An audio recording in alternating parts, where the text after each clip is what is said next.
a mentor for personality development and grooming.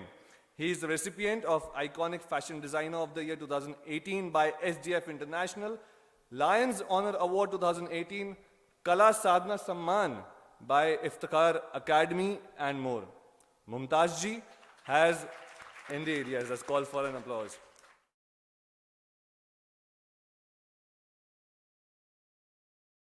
Dabu and Batik of Madhya Pradesh in fashion weeks. He popularized Bath print of Madhya Pradesh in fashion and the glamour world. He revived traditional royal fashion in Zari Zardozari and brought it in trends. As the discussant for the session, we have Mr. Vardul Singh ji. He holds a postgraduate diploma in journalism and mass communication. He was commissioned in the left as a captain when batch of UPSC. He has also served UN Police and has also been on deputation to the Ministry of Home Affairs. Vardulji is currently posted in a senior position with the Government of India. An avid reader, and his published works include Bhopal Nama, Writing a City, and I'm sure that's one book all of us would wish to read. And thank you, gentlemen. That's all from my side. I would like to open the floor. And I would request the gentleman to please unveil the conversation. A round of applause, everyone. Thank you so much. Ladies and gentlemen, today's conversation would be partly in English, partly in Hindi, sprinkled with liberal dose of Urdu, of course. So, if anyone wishes to get a translation, ऐसा हमें नहीं लगता है कि हम में से कोई यहाँ मौजूद है जिसको कि अंग्रेजी की ट्रांसलेशन की आवश्यकता पड़ेगी हिंदी या उर्दू में. तो बहरहाल आज का सेशन हम यहाँ शुरू करते हैं. सबसे पहले मैं मुमताज़ जी आपसे ये जानना चाहूँगा कि आज का जो मजमू है एथनिक फैशन ऑफ भोपाल, तो हम इस एथनिक फैशन ऑफ भोपाल का तर्जुमा कैसे करेंगे? हाउ डू वी, इसको हम कैसे समझाएंगे अपने ऑडियंस को कि what is the ethnic fashion? ये पार्ट 1 है. मैं चाहूँगा दूसरा सवाल भी मैं अभी पूछ लूँ. दूसरा सवाल इसके साथ जुड़ा हुआ ये है कि जो हम रियासतों के फैशन के बारे में, मैं जब अपनी किताब का रिसर्च कर रहा था तो बहुत कुछ पता लगा. तो उसमें ऐसा क्या है जो कि अभी भी बचा खुचा है और हम आज के कंटेम्प्रोरी फॉर्म में हम उसको कहाँ देखते हैं? Okay, thank you so much. Good morning, everyone. पहली बात तो I really like the topic so much, especially written fashions, not fashion. When you know, fashions, when we talk about this, and especially ethnic, so ethnic fashion, I would really like to tell everybody that ethnic means your traditions, your culture, and of course, what is in your roots. That is ethnic. So here we are talking about Bhopal. So Bhopal is such a wonderful land, such a great place. It was really very small riyasat. But what that small riyasat has done, nobody, no country has done all over the world. First of all, hundreds of years back, when today we talk about women empowerment, we tell women are not getting their rights. But 300 years back, you find many women who ruled over this land, ruled over men. People say there were 4 ladies, 4 begums थी. तो हम वर्तुल सिंह जी कह रहे हैं कि not 4, 5, and I say 6. See, such a wonderful place Bhopal was. Like, first you see the big name comes Rani Kamlapati, then comes Qudsiya Begum, जिनका गोहर महल आप देखते हैं. Then एक नाम which everybody forgets, that is Maji Mamula, या Mamula Bai. See, it is such a big name, this Maji Mamula who ruled here, and the architecture of, the sign of Maji Mamula, you can find at VIP Road. The first masjid at the corner, that is, built by Maji Mamula. And uske just बाद there is a mosque which is La Limli Mas. हम लोग वापस आते हैं ethnic Yes. के definition पे. So, what I wanted to tell, these ladies ruled over Bhopal na. So when ladies rule, they don't rule only, they do so many other things. And these ladies done so many things for Bhopal, which is fashion of Bhopal today. How? One of the Begums of Bhopal, name मैं बाद में बताऊंगा, started one school. And at that time, एक ऐसा school start किया where they used to teach craft in the schools. Okay? The students, girl students used to learn zari zardozi there, kadhai there, लकड़ी के खिलौने बनाना, they used to learn there. They learn Croatia work, Badla work, and motor mechanic work. Can you imagine so many years back? And that is the reason that the women of Bhopal are so skilled. All the, when you go to city, you find every woman knows something craft. And that craft is क्या very important for... इतनी तरक्की पसंद थी, आगे तक की सोच रखती थी बेगमात? बिल्कुल, बिल्कुल. देखिए, उनकी बहुत सोच बड़ी थी. They were religious also. लेकिन see such a beautiful example of religion कि, begums wearing burqa, and on this burqa they have a lot of zari zardozi work, very beautiful dress and crown on it. And वो zari zardozi, वो crown, वो burqa is the fashion today. आप एक बार बता रहे थे कि जो बेगमात का जो क्राउन है, Yes. जो ताज जो उनका है, वो जरी जरदोजी का काम उस पे था और मरून बैकग्राउंड था. Yes. जब yes. हमारी बात हुई जी, तो जी. ये भी जरा बताइए आप. देखिए, आप लोग पिक्चर्स गौर से देखिएगा. यहाँ पर मैंने कुछ पिक्चर्स डाली है. हमने देखा था ब्रिटिशर्स के पास क्राउन्स थे, और हमारे यहाँ जो बेगम्स ने क्राउन्स बनाए. सबसे पहले मैं आपको एक जरी जो जरदोजी वर्ड है, I would like to explain that word. जर मीन्स जेवर. हाँ, जो भी ज्वेलरी है ना, उसको जर कहा जाता है. और दोजी का मतलब एवरीबडी नोज दैट, आपने सुना होगा कि बिल्डिंग जमींदोज हो गई, मतलब जमीन में गड़ गई. तो व्हेन यू जब आप ज्वेलरी को, जेवर को कपड़े में गाड़ते हैं, तो that is called zardozi.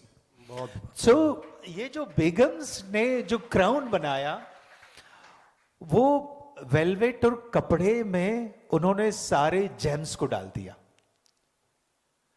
And that is very unique thing, you never find it anywhere. और मैंने देखा, मैंने बहुत पढ़ा, I never find, nobody has written this. Even zardozi को मैंने विकिपीडिया पर भी कुछ खास नहीं दिया हुआ है. ऋतु कुमार की किताब में भी शायद इसका जिक्र कहीं है. ऋतु कुमार की किताब में बहुत कुछ लिखा है, और एक बार हम सिकंदर के साथ जरदोजी पे बहुत कुछ ढूंढ रहे थे, but we didn't find anything very important कि जरदोजी पे मिल जाए. और उसकी सुई भी एक खास तरीके की होती है. Yes. This is very important question. All of you should know, or the people, those who are working in fashion, those who want to make their career in fashion, they must know there is a difference between Ari, Zari and Zardozi. Zardozi is, आप देखते हैं कि आजकल बड़े बड़े workshops होते हैं, उसमें अड्डे लगाए जाते हैं. उन अड्डों पर एक खड़ी सुई होती है, हैंडल के साथ, उससे वर्क करते हैं. एंड बताया जाता है कि this is zardozi. That is not zardozi, that is आरी वर्क. और जो उसकी सुई है, उसको कहा जाता है आरी. वो आरी वर्क है, और when we work with the thread of silver or gold, that is called zari work. But when you work on this fabric with the common needle, जो एक कॉमन सुई होती है जिससे कपड़ों की तुरपाई करते हैं, जब उससे चीजें टाकी जाती हैं, that is called zardozi. लेकिन अभी to make people understand, we use the word zari zardozi together. मैंने भी अभी एक आर्टिकल लिखा था, उसमें भी I use zari zardozi because I want to make people understand. लेकिन अंदर मैंने यही लिखा कि zari is different thing, zardozi is different thing. So it is very important to know. अच्छा, इसी वो मेरा सेकंड पार्ट जो है उसमें क्या बताएंगे कि उसका बचा खुचा स्वरूप आज में मुझे जहां तक लगता है कि आज जो आजकल वो क्या कहते हैं प्लाजो हाँ, और शरारा कुछ हद तक भोपाल के बेगमात का ही देखिए, द वर्ड जो यू आर यूजिंग बचा कुचा, तो दिस इज तो इसको तो निकाल दीजिए. नॉट बचा कुचा, like Bhopal is such a wonderland. I respect it so much and love it so much. Here people of Bhopal, not people of Bhopal, people of India, you know, they have saved this culture, this fashion. And this fashion is very much into our families, into our, lifestyle. एक dress है which is जो सिर्फ भोपाल में ही बना है, उसका नाम भी भोपाली ड्रेस है. Okay? And people anywhere live, अगर उनको पता लगता है हम भोपाल से हैं, they say, I want one that Bhopali dress. Bhopali जोड़ा. And भोपाली जोड़ा का क्या जबरदस्त फैशन डेफिनेशन है, you must know. भोपाली जोड़ा जो है, that is 3-piece जोड़ा. One is frock, second is churidar pyjama, and third is 5 metre का दुपट्टा. What happened? कि this dress was invented by Begum of Bhopal, and she invented, something written somewhere that the body cuts of women should not be shown. So Begums of Bhopal ne, that is very Islamic modesty. Yes, covering the, and this is the Kareena Kapoor, this orange wearing now. So what happened in this dress? Ki, she designed one frock and put gathers here, one side, and second gathers here at the cut of this, and here, and at the back also यहाँ पर भी एक box दिया गया. To why?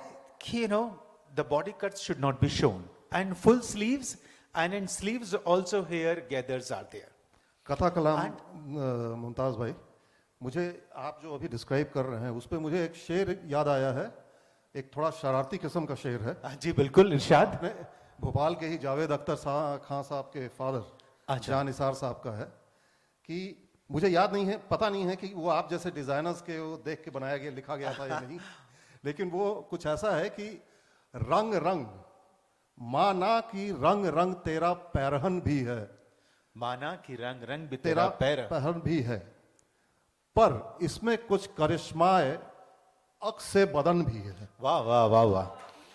Yes. तो मेरा सवाल आपसे यहीं पे यहाँ ये है, आपने जो बेगमात का बताया कि वो कैसे उस चीजों को, मॉडेस्टी को ध्यान में रखती थी, तो आप फिगर और कॉन्फ़िगरेशन को कैसे वो करते हैं, कस्टमाइज जब करते हैं आप ड्रेस को? तो मैं यहीं से शुरू करता हूं कि ये जो ड्रेस उन्होंने बनाया, that dress become so popular, like whenever कोई भी शादी होती है तो उसमें एक दिन भोपाली जोड़ा पहना जाएगा, एक गरारा पहना जाएगा, sharara. So the fashions of Bhopal are very much in our lifestyle, in our families, in our blood.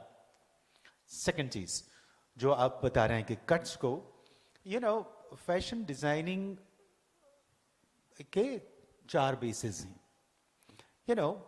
Some people work on the base of fabric.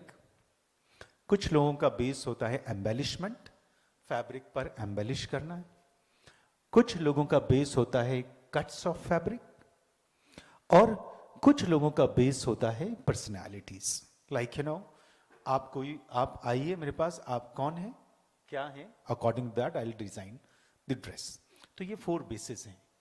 तो I think I am working on all the basis.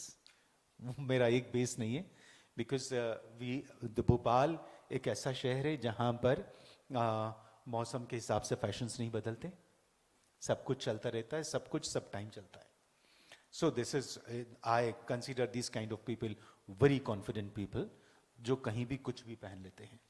और आगे बढ़ने से पहले मैं कुछ चीज़ को शायद हम लोग, मैं जो अपनी किताब के लिए रिसर्च कर रहा था और आपसे बातचीत हो रही थी, आपने मेरे लिए, मेरी किताब के लिए कुछ स्केचेस भी किए हैं। अरे आप इनकी किताब देखिए, जो भोपाल नामा आपने लिखा है। एक्चुअली वर्तुल सिंह जी और हम लोग कॉलेज में साथ थे, हाँ। और फिर मैंने डीबी पोस्ट में आर्टिकल देखना शुरू किए 20-25 साल बाद। तो मैंने मेल किया कि are you the same Vartul Singh who was in Hamidia college? He said yes. फिर हम लोगों की बातचीत हुई, उनकी बुक तैयार थी, हम लोगों की भोपाल में बात हुई, मैंने आपसे बात की और इन्होंने मुझसे कहा नहीं, मुझे किसी भी तरह स्केचेस चाहिए भोपाल के ड्रेसेस के ऊपर। तो मैंने वो बहुत जल्दी में बनाए। और आप देखिए उस किताब के अंदर, it is such a wonderful book. आप उसमें उस किताब को पढ़ेंगे, so you will find so many different things of different tests of Bhopal. मैं जो मेरा जो सवाल था वह आपका शुक्रिया अदा करना चाहूँगा, आपने बहुत बड़ी बड़ी बातें बोल दी मेरी किताब के लिए। मेरा जो सवाल ये था कि उसी दौरान हम लोग की बातचीत में एक जिक्र आपने ये किया था कि फैशन जो है वो अमूमन, मैं अपने ऑडियंस को भी बताना चाहूँगा कि ये मान के चला जाता है कि एक बहुत ही अभिजात्य वर्ग के लिए है। It caters to the elites of the society. लेकिन केटर ज़रूर करता है, लेकिन उसके साथ एक बहुत ही इंटरेस्टिंग एस्पेक्ट जो ये जुड़ा हुआ है, वो ये कि वो आप बताइए वो क्या जुड़ा हुआ है। देखिए, मुझे ऐसा लगता है कि फैशन एक वर्ड जो है ना, इसको एक बहुत अलग तरीके से सोचा जाता है। मेरे ख्याल से फैशन को फैशन टीवी से जोड़ा जाता है। But when you see, take the examples of all the designers of India. When I started working, I was the only one designer who was working in cotton and khadi and hand blocks and all. Lekin afterwards, everybody is working in Indian culture, Indian heritage, Indian prints, Indian fabric. So ये fashion तो हमारा, what we are working in our tradition, in our culture, and जो हमारी legacy है, जो हमारा जो विरासत है, हम तो उसको बचाने में और उसको संवारने में लगे हुए हैं। हमारी दूसरी विरासत को हम बचाते हुए हम कहीं से लोकल इकोनॉमी को भी समृद्ध कर रहे हैं। We are enriching the local economy from the 100%। क्योंकि ज्यादातर जो आपके कारीगर जो होते हैं वो किस तबके के आते हैं वो हम आप सभी जानते हैं। देखिए, जब भी एक फैशन डिजाइनर काम करता है, वो फैशन डिजाइनर, लोग कहते हैं फैशन डिजाइनर्स कमाते हैं, बट फैशन डिजाइनर्स वो जितने भी क्राफ्ट हैं उस शहर के, उसके आसपास के, वो उस क्राफ्ट को समृद्ध करते हैं, उस क्राफ्ट को बचाते हैं, उन क्राफ्ट्समैन को रोजगार देते हैं, उन क्राफ्ट्समैन को अपने घर पे रहकर पैसा कमाने का एक मौका देते हैं और उनको आगे बढ़ने का एक मौका दिया जाता है। जब एक फैशन डिजाइनर काम करता है तो वो टेलर्स के साथ काम करता है, वो प्रिंटर को काम देता है, उसके बाद वो कारीगर, जरी जरदोजी के कारीगर को काम देता है, वो बॉर्डर्स क्रोएशिया का करवाता है तो वो क्रोएशिया के कारीगर को काम देता है, फिर उसमें वो मुकेश वर्क को, बादला वर्क करवाता है, वो उसको काम देता है। एक ड्रेस के अंदर इतने सारे कारीगर काम करते हैं। दुपट्टे की चुनाई होती है तो चुनाई वाले को काम दिया जाता है, क्रश किया जाता है। So one fashion designer giving work to so many craftsmen, and he is the only one or she is the only designer who is really valuing its traditions and crafts. So सिर्फ fashion word को एक अलग तरीके से लिया जाता है, but it is all about our traditions, our culture. Bhopal के कॉन्टेक्स्ट में या कहीं के भी कॉन्टेक्स्ट में ये हम कर सकते हैं कि एक जेंडर न्यूट्रल टर्म यूज करते हुए क्राफ्ट्स persons. Yes, कुछ क्योंकि भोपाल में तो हमारे ख्याल से ठीक उल्टा ही है. आप अगर पॉटरी एग्जीबिशन जो हम देखते हैं हर साल जो यहाँ पे आपके गौहर महल में, वहाँ भी में हम ज़्यादातर अमूमन जो होती हैं वो औरतें होती हैं जहाँ जो जी जी. तो मेरा जो आपसे अगला सवाल है वो ये है कि क्या बेगमात के समय में कोई ऐसा फैशन डिजाइनर था? क्योंकि द रिबल सुल्तान में एक जगह, रिबल सुल्तान कह रहे हैं, द रिबल प्रिंसेस में अबीदा बेगम साहिबा ने लिखा है कि जो प्रिंस ऑफ वेल्स का जब विजिट हुआ सिकंदर में, correct me if I am wrong, prince of Wales का जब विजिट हुआ तो एक बहुत लंबा डिस्कशन इस बात को लेकर हुआ था कि ट्रुप्स का यूनिफॉर्म क्या होना चाहिए और यूनिफॉर्म का कलर क्या होना चाहिए. तो उसमें जो है जो वीटो पावर दिया गया था, ऑब्वियसली उस सुल्तान जहां बेगम साहिबा का था, तो सरकार अम्मा ने ये डिसाइड किया कि भाई जो पगड़ी का कलर होगा वो होगा फिरोजी, और यूनिफॉर्म के बारे में वो साइलेंट है. मैंने कुछ पता करने की कोशिश भी की कि आखिरकार ट्रुप्स जो होते थे उस जमाने में, they were the public face of fashion and the public face of, Yes, you know, yes. So who were the people who were thinking about it? General Naidu ने अपनी किताब में लिखा है, मैं उनसे, हालांकि ये सवाल मैं उनसे भी पूछूंगा, बहरहाल ये ऐसी देखिए उस टाइम में ऐसा कुछ, ये तो टर्म भी नहीं था फैशन डिजाइनर वाला, but there were people at that time, कारीगर को ही सबसे इम्पोर्टेंस दी जाती थी. कारीगर से पूछा जाता था, उसको बताया भी जाता था कमाल है. कि भाई हमको ऐसा बनाना है, ये कैसे होगा काम. तो ये काम उस टाइम, और दूसरी बात महलों के अंदर एक आदमी से नहीं किया जाता था, एक बड़ी टीम होती थी. वो बड़ी टीम, इतने सारे सजेशंस आते थे एंड फाइनल करने वाली तो मैडम ही होती थी, फिर वो उसको फाइनल की जाती थी. तो उस टाइम भी काम ऐसे ही होता है. लेकिन ऐसा आज ऐसा नहीं है कि फैशन डिजाइनर बैठकर काम कर रहा हो कि नहीं मुझे ये डिजाइन मैंने बना दिया. उसके साथ भी वो सिस्टम वही है. मेरे ख्याल से उस टाइम की डिजाइनर बेगम हुई और बाकी सब, जैसे आज फैशन डिजाइनर में काम कर रहा हूं तो मेरे साथ जो भी असिस्टेंट्स हैं, मेरे यहाँ काम करने वाले, मेरे टेलर्स हैं या मेरे जरदोजी के काम करने वाले, वो खुद अपना इनपुट देते हैं. वो लोग तो कभी इतना, टेलर्स इतना अडिग हो जाते हैं, नहीं नहीं सर ये बिल्कुल अच्छा नहीं लगेगा, ये कॉम्बिनेशन बेकार लग रहा है, बेकार ड्रेस होगा. तो वो इस तरह चलते हैं उन लोगों में.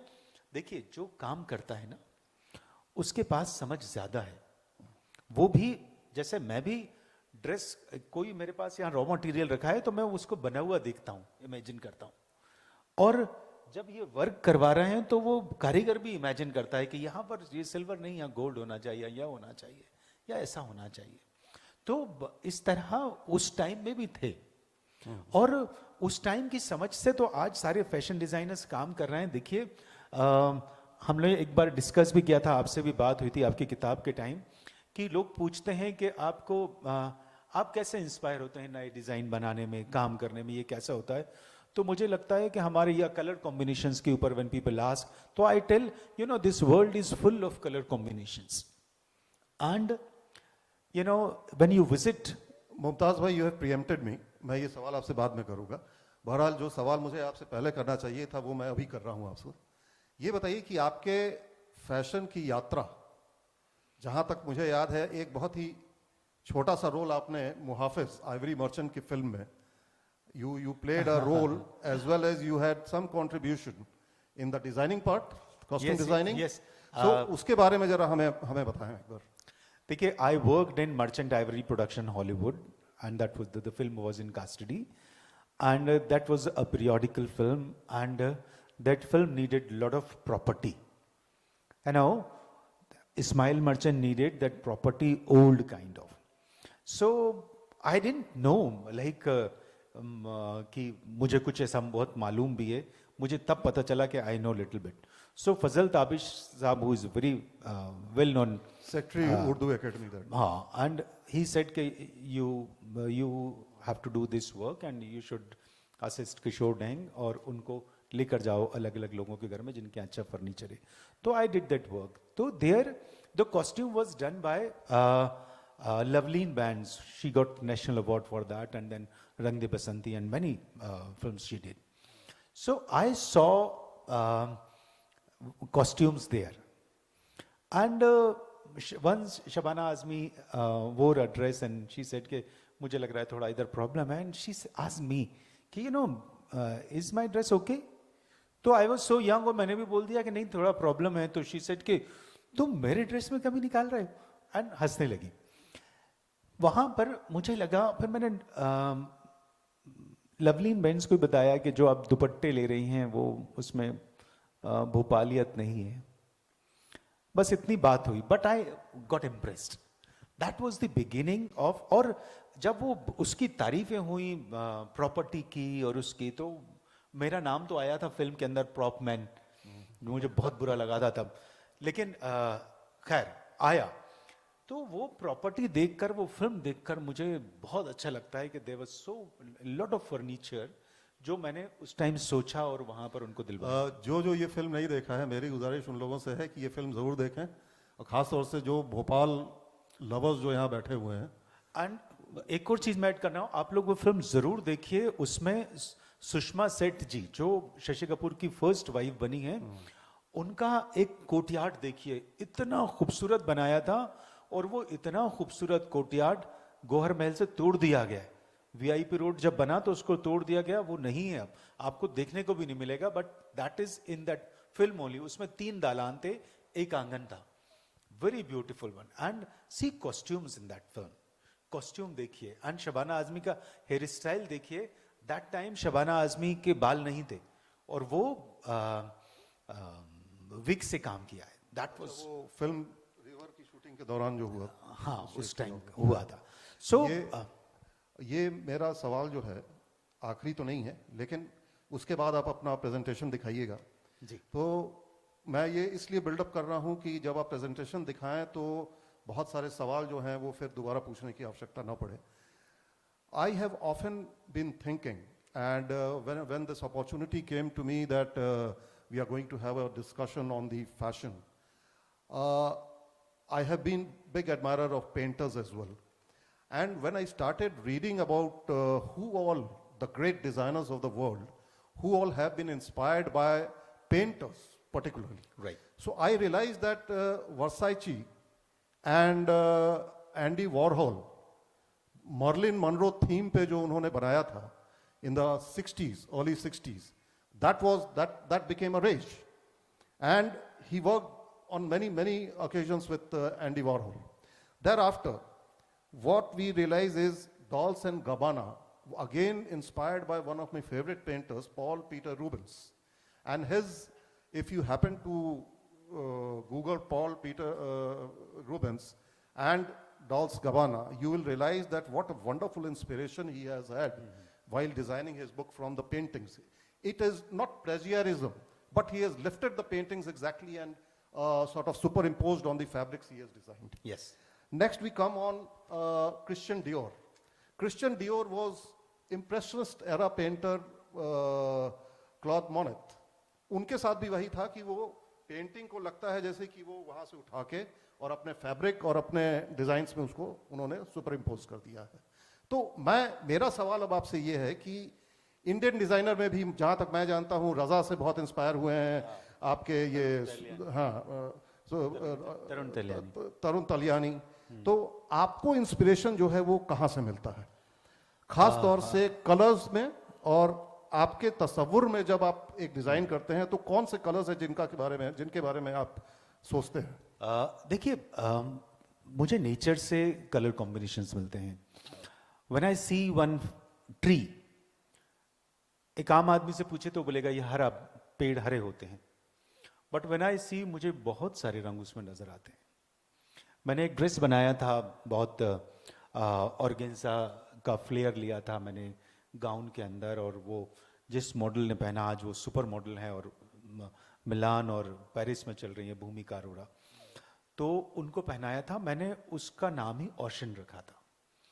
और मैंने इसलिए ओशन रखा उसका कि मैंने एक बार बड़े तालाब में ही मैंने नज़र डाली, वो बहुत उसमें लहरें उठ रही थी.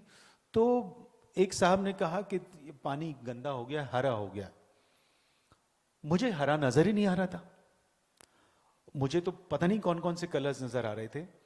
सो जब मैंने ओशन वो बनाया गाउन, तो मैंने ब्लू तो उसका ऑर्गेन्जा लिया और उसके अंदर मैंने 3 तरह के लाइनिंग्स डाली लेयर्स में, 1 layer, 2nd layer, 3rd layer, और 1 लेयर मैंने लिया टर्कोइज ब्लू, हाँ, एक मैंने लिया डार्क ब्लू, एक लिया वाइट। और फिर मैंने मॉडल को कहा कि तुम इसका फ्लेयर, उसका भी शायद 30-40 मीटर फ्लेयर था, मैंने उसको कहा कि ये करो, तो ये किया उसने जब रिहर्सल में, तो मुझे लगा कि नहीं ये वेव है, ये सही में वही है। बहुत बढ़िया। तो ये कॉम्बिनेशंस हमको वहां से मिलते हैं। वंडरफुल। और वन मोर थिंग, हाँ, जैसे इन्होंने बताया पेंटर्स हैं, वैसे तो पेंटर्स मैं रहीम मिर्जा हैं भोपाल में, और शोभा घारे जी हैं, मेरी इनसे कई बार बात हुई है, and they wanted to, they told me कि you should use our paintings on fabric. We are planning कि हम स्पेशली कोई फैशन वीक हो तो उनकी लाइन बनाएं, but I get lot of things from महलों से और मंदिरों से बहुत कुछ मिलता है। When I was doing my first fashion week, I was in Khajuraho doing this workshop of Bagh and Zardozi. So when I was doing that Zardozi, so I thought that I should have a motive from Khajuraho. तो मैंने सारे मंदिर देखे, so I found one thing that एक motive है जो सब मंदिरों में है, 3 पत्तियों का है मोटिव, वो हर मंदिर में सबको देखना चाहिए, तो मैंने वो बनाया। एक पूरा भोपाल में वो फ्रेंच के उससे फ्लावर डिलीज का, हाँ, 3 वाला जो है, 3 वाला, वो आपने इस्तेमाल नहीं किया कभी फ्लावर डिलीज का? नहीं, वो मैंने नहीं किया, मैंने फिर उसको इस्तेमाल किया, और ये गाउन भी मैंने फिर वो भूमिका अरोड़ा नहीं पहना। तो इस तरह हम जितने भी लोग, और स्पेशली आज मुझे बहुत ही अच्छा लग रहा है कि स्कूल स्टूडेंट्स बैठे हैं, कि अगर आप लोग इस फील्ड में जाना चाहते हैं तो सिर्फ लोगों के कपड़े नहीं देखिए, नेवर सिर्फ डिजाइनर्स के कपड़े या मैगजीन्स में कपड़े देखकर डिजाइनर नहीं बना जा सकता। डिजाइनर बनेंगे जब आप भीड़ में कुछ आपको चीज नजर आएगी, जब आप आंधी चलेगी तो आप उसको देखिए कि जो पत्ते, पन्नी और चीजें उड़ रही हैं, तो उससे आपको एक अलग तरह का कैनवस नजर आएगा जो आप कपड़ों के ऊपर डालिए, ठीक है? बहुत अच्छा। और आप देखिए, आप भीड़ में जाइए, जब ट्रैफिक जैम होगा और लोग गाड़ियों से अपने चेहरे निकाल रहे होंगे, तो इतने अलग अलग चेहरे नजर आएंगे। उन चेहरों को निकालिए, आप अपने कपड़ों पर डालिए जो किसी ने नहीं डाले अभी तक। और इस तरह देखिए, जो लोग बहुत ही इंपॉर्टेंट चीज है, आप देखिए कि स्टेशन पर कभी जाएं या कभी इस तरह जाएं, तो कुछ भिखारी होते हैं या कुछ एबनॉर्मल लोग होते हैं जिनके पास घर नहीं होता, उनके पास एक ऑप्शन होता है, जितने भी कपड़े हैं सब पहन के ही चलो, and that gives you hell lot of creativity to become a designer. मुझे याद आ रहा है कि किसी ने, हमारे यहाँ भोजपुरी में एक शब्द है लुगड़ी, तो लुगड़ी जो होता है वो जितने पुराने कपड़े होते थे उनको इकट्ठा करके और उससे बनाया जाता था। तो मुझे याद नहीं आ रहा है वो फैशन डिजाइनर कौन था, उसने वो लुगड़ी से उसने ड्रेस बनाया था या बनाई थी, जो कि कहीं देखा गया। साब्य साची ने भी एक फैशन शो ऐसा किया था जिसमें सारे मॉडल्स को नॉर्मल दिखाया था, लिप कलर इधर उधर फैला के, एप्पल खाते हुए। अच्छा मुमताज भाई, हमारे पास समय कम है, थोड़ा जल्दी से आप अपना पीपीटी दिखा दीजिए, फोटोग्राफ्स, और थोड़ा सा हमें जरा इसके बारे में चंद शब्दों में। देखिए, मैं यहाँ से शुरू करना चाहूँगा। एक और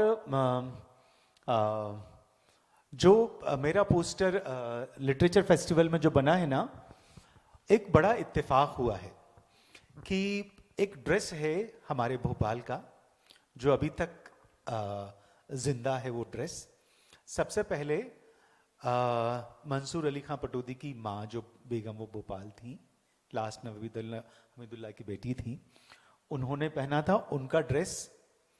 फिर उसके बाद वो ड्रेस पहना शर्मिला टैगोर ने, फिर वही ड्रेस पहना करीना कपूर ने, फिर मैंने इंस्पायर होके ये ड्रेस बनाया अपने भोपाल के जरिए जरदोजी में। उनके वर्क की मैंने नकल नहीं की, मैंने सिर्फ कलर कॉम्बिनेशन देखा है और हमने ये ड्रेस बनाया। ये ड्रेस मैंने बनाया था, जो पहनी हुई है उनका नाम हिरा है, उनकी शादी के लिए ड्रेस बनाया। और ये ड्रेस की बहुत चर्चा हुई, बहुत ज़्यादा, क्योंकि ये जितने भी बच्चे हैं वो भी देखें, ये प्योर जरी जरदोजी है। जरी जरदोजी को जब देखा जाए तो उसके उलट के उसको कपड़ा देखा जाए कि वो सच्चाई है कि नहीं है उसमें।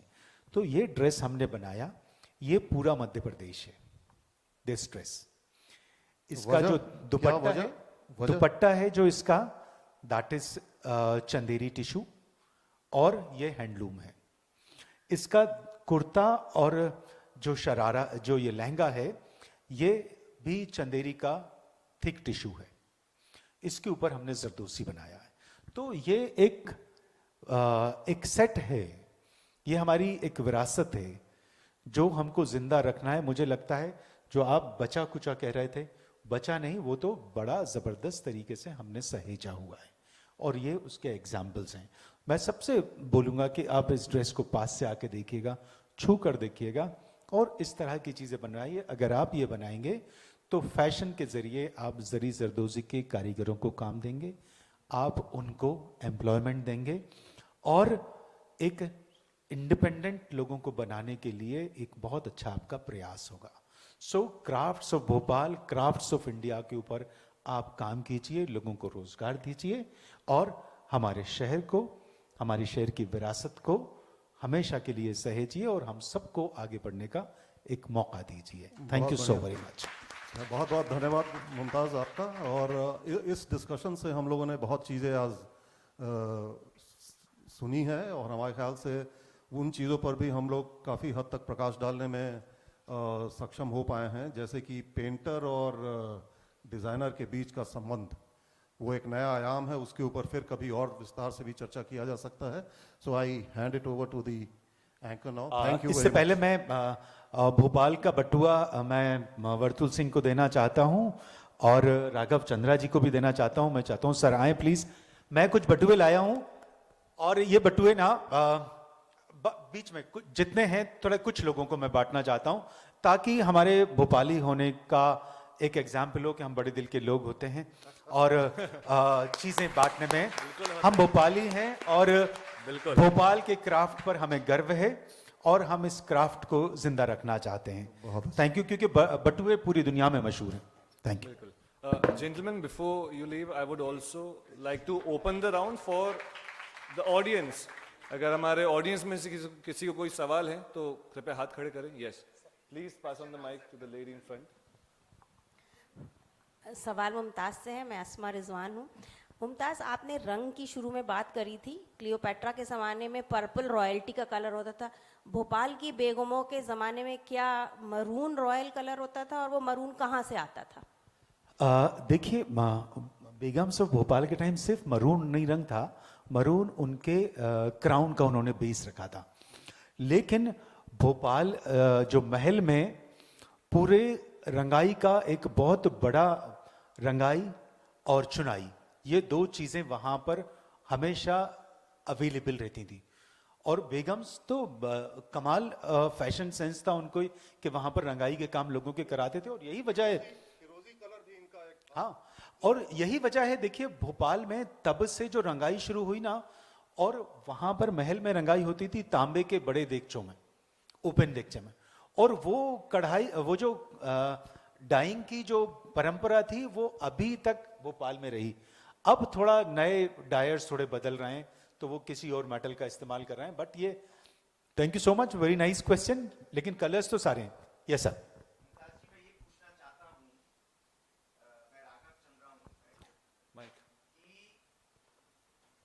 आपकी मदद के लिए, जिससे कि आप इस तरीके के जो भोपाल के एथनिक फैशंस हैं, आप इतना काम उसके लिए कर रहे हैं, और आज आप वाकई में मैं आपको बधाई देना चाहता हूं। इसको संरक्षित और प्रिजर्व करने के लिए सरकार से क्या आपको अपेक्षा या मदद मिलनी चाहिए? आप डायरेक्टली ना भी बताएं, बट आइडियली क्या होना चाहिए कि इसको पूरे देश विदेश तक फैलाया जा सके? उसके विषय जल्दी से उस पर प्रकाश जरूर डालिए। देखिए, पहली बात तो मुझे बहुत सारे क्राफ्ट्स के बारे में किताबें तो मौजूद नहीं थी, लेकिन मुझे मालूम है। वो मालूम इसलिए है कि मेरी मदर को मजबूरी के तहत, गरीबी के तहत बहुत सारे काम करना पड़े। बटुए बनाना, जरी जरदोजी, कढ़ाई, बादला, कपड़े सीना, और ये किसी एक में मास्टरी की हद तक ये सारी चीजें मौजूद थी। फिर उसके बाद मैंने दैनिक भास्कर के लिए एक आर्टिकल, मुझे एक स्टोरी मिली कि हर हफ्ते मुझे मेरी यादों का भोपाल लिखना है। तो मैं लोगों से, पुराने भोपाल वालों से मिला, आज से 15-20 साल पहले, उन लोगों से बात की। तो मुझे लगा कि किताबों में तो कुछ भी नहीं है, विकिपीडिया और गूगल पे कुछ भी नहीं है जो इन लोगों के पास भरा पड़ा हुआ है। तो इनको संजोना चाहिए हमको। फिर अभी एक बहुत अच्छा गवर्नमेंट ने एक काम किया है कि राग भोपाली एक सेंटर स्टार्ट किया है जरी जरदोजी को और जूट को आगे बढ़ाने के लिए।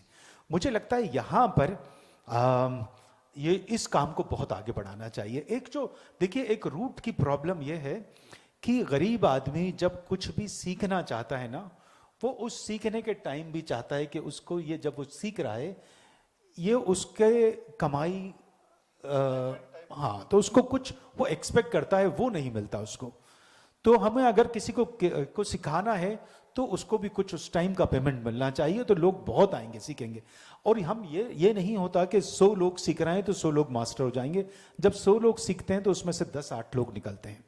लेकिन 10-8 लोग निकालना हमारे लिए आज के टाइम में बहुत ज़रूरी है, क्योंकि क्या हो गया है अभी कि जो हिंदुस्तान के बहुत बड़े बड़े डिज़ाइनर्स हैं, जिनका बड़ा नाम है, वो कंप्यूटर एम्ब्रॉयडरी करके उसमें थोड़ा बहुत जरदोजी या कुछ लगाकर और सारे लोगों को बता रहे हैं, सब लोग समझ रहे हैं कि जरदोजी है, विच इज़ नॉट। तो इसको बचाना बहुत ज़रूरी है। ये रक्षान, आप कुछ पूछना चाह रही थी?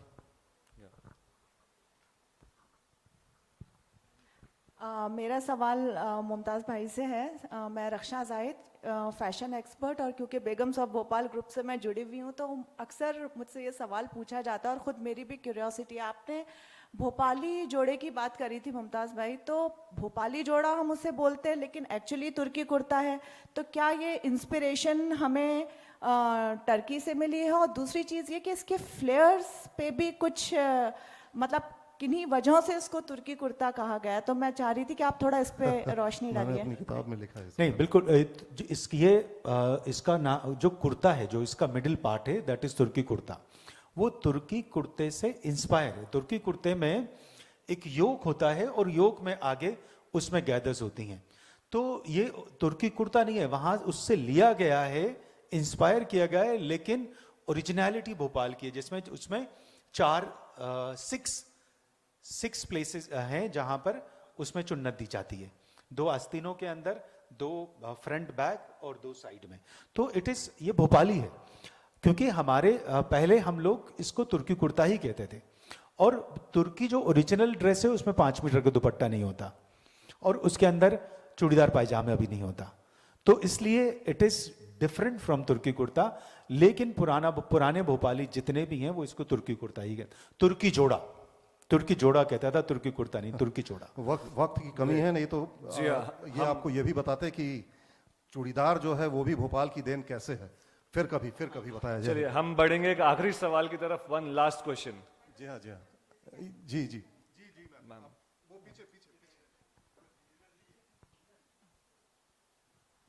So thank you. My name is Madhu Verma. I'm an environmental conservationist and my daughter is a designer.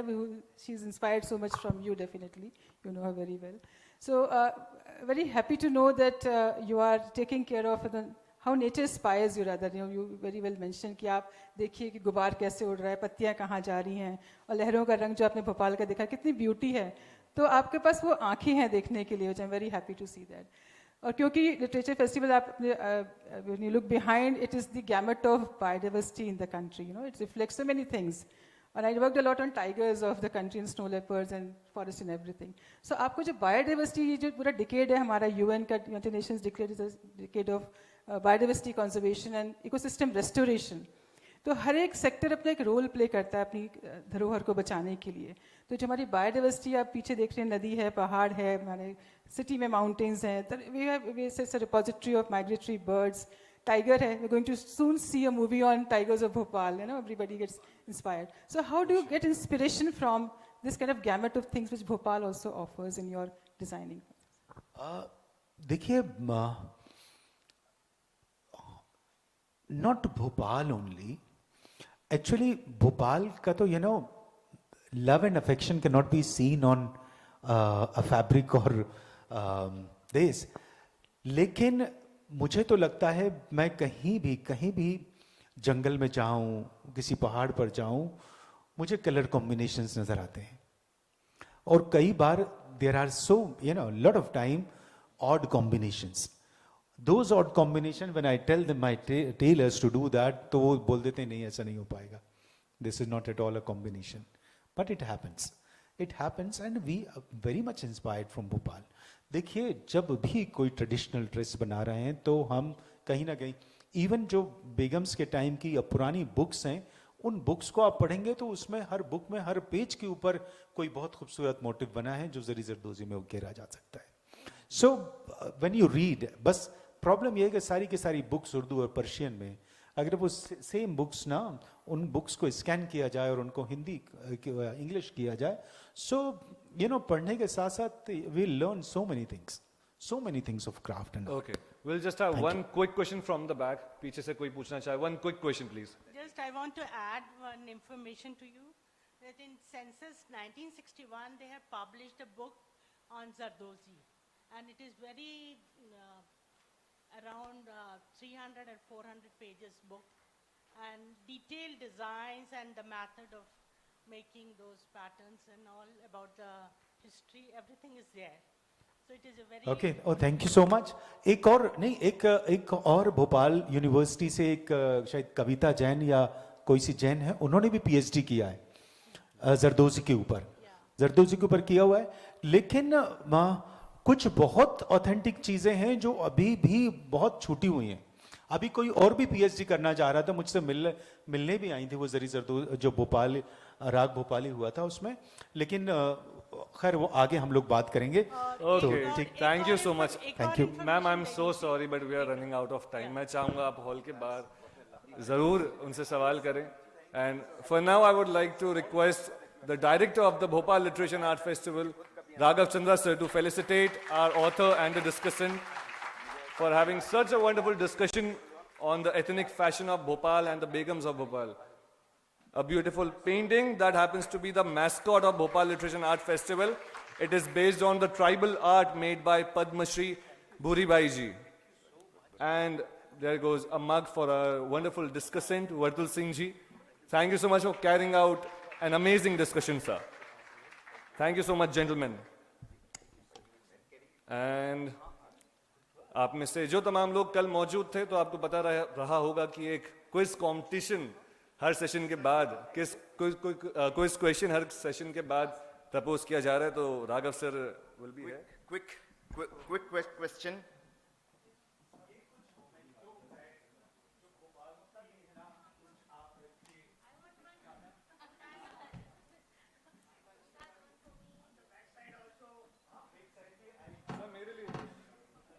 This person is an author of a book on Adi Shankaracharya. This author has written a book on Adi Shankaracharya and is also currently a member of parliament. What is his name? Yes, that's right. Mehta ji gets a book as a prize. नहीं है, वहाँ उससे लिया गया है, inspire किया गया है, लेकिन ओरिजिनलिटी भोपाल की, जिसमें उसमें चार 6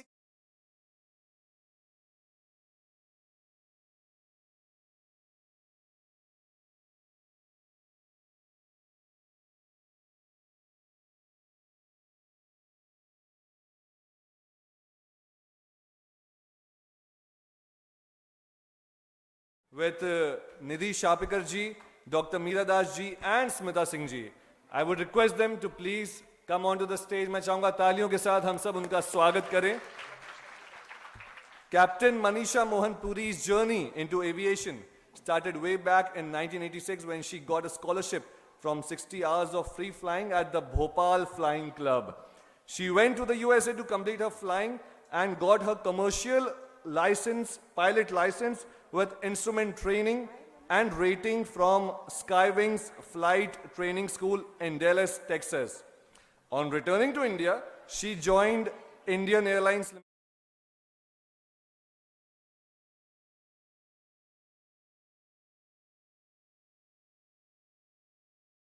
Currently, she is the secretary of the International Organization of Women Pilots, also known as the 99s. Her book, Saris to Stripes, is a collection of phenomenal true stories of commercial women pilots of India. The book stems from experiences, both personal as well as those that numerous other women had, the challenges faced by them, and how they broke the glass ceiling every time. As a discussion, we are delighted to have Nidhi Shapigar ji. She is a TEDx speaker, motivational speaker, social activist, author and achievers of many national and international awards. She is also the author of the book titled Unbroken, a chronicle of the Brussels terror attack survivor. She has also received Bravery Award from APAI 2016, Shapigar and Brothers Film Award 2016, Shurveer Awards 2017, and Dr. Ambedkar Award in the year 2017. As the second discussion for this session, we are fortunate to have Dr. Meera Das ji. She is the secretary of the Society for Culture and Environment. She has held 2 exhibitions on Air India's cultural journey. The last one was attended by the Aviation Minister, Sindhya ji. She is an art historian and an architect, former member of the National Monument Authority, and she has been a convener of INTEC. Having completed several projects on heritage conservation, she is also the one who initiated the heritage walks in Bhopal way back in 2003. And next, we are happy to have Smita Singh ji. She has been with the media for over last 17 long years, and she has worked in the field of print media, book publishing, and education. She has worked with eminent newspapers like the Times of India, National Mail, and was the feature editor of erstwhile daily published from Bhopal, DB Post. She has also worked with magazines like Discover India and Swagat, which was the former in-flight magazine of Air India, and India Perspectives, that was magazine for Ministry of External Affairs and more. I would request the ladies to please unfold this wonderful conversation, and we must appreciate them with a round of applause.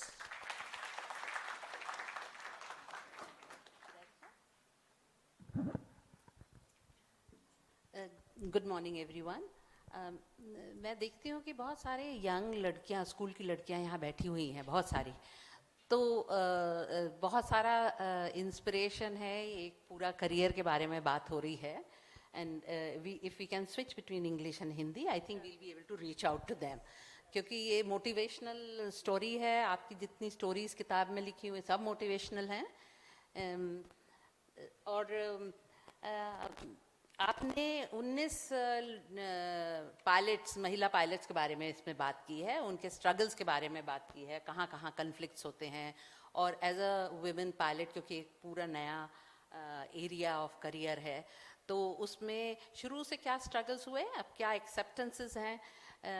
मैं इससे ज़्यादा नहीं बोलूँगी, लेकिन मैं चाहूँगी कि मीनाक्षी दुआ जी यहाँ पर हैं। मीनाक्षी दुआ जो है एयर इंडिया में 20 साल 25 साल तक एविएशन ट्रेनिंग देती रही हैं, और she was a very senior officer in air India.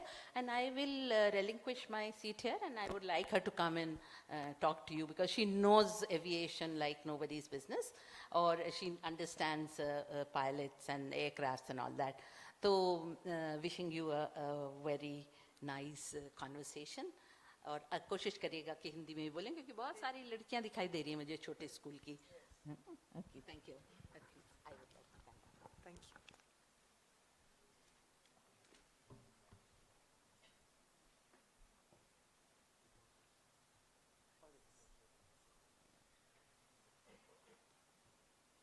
So I think good start. Yes.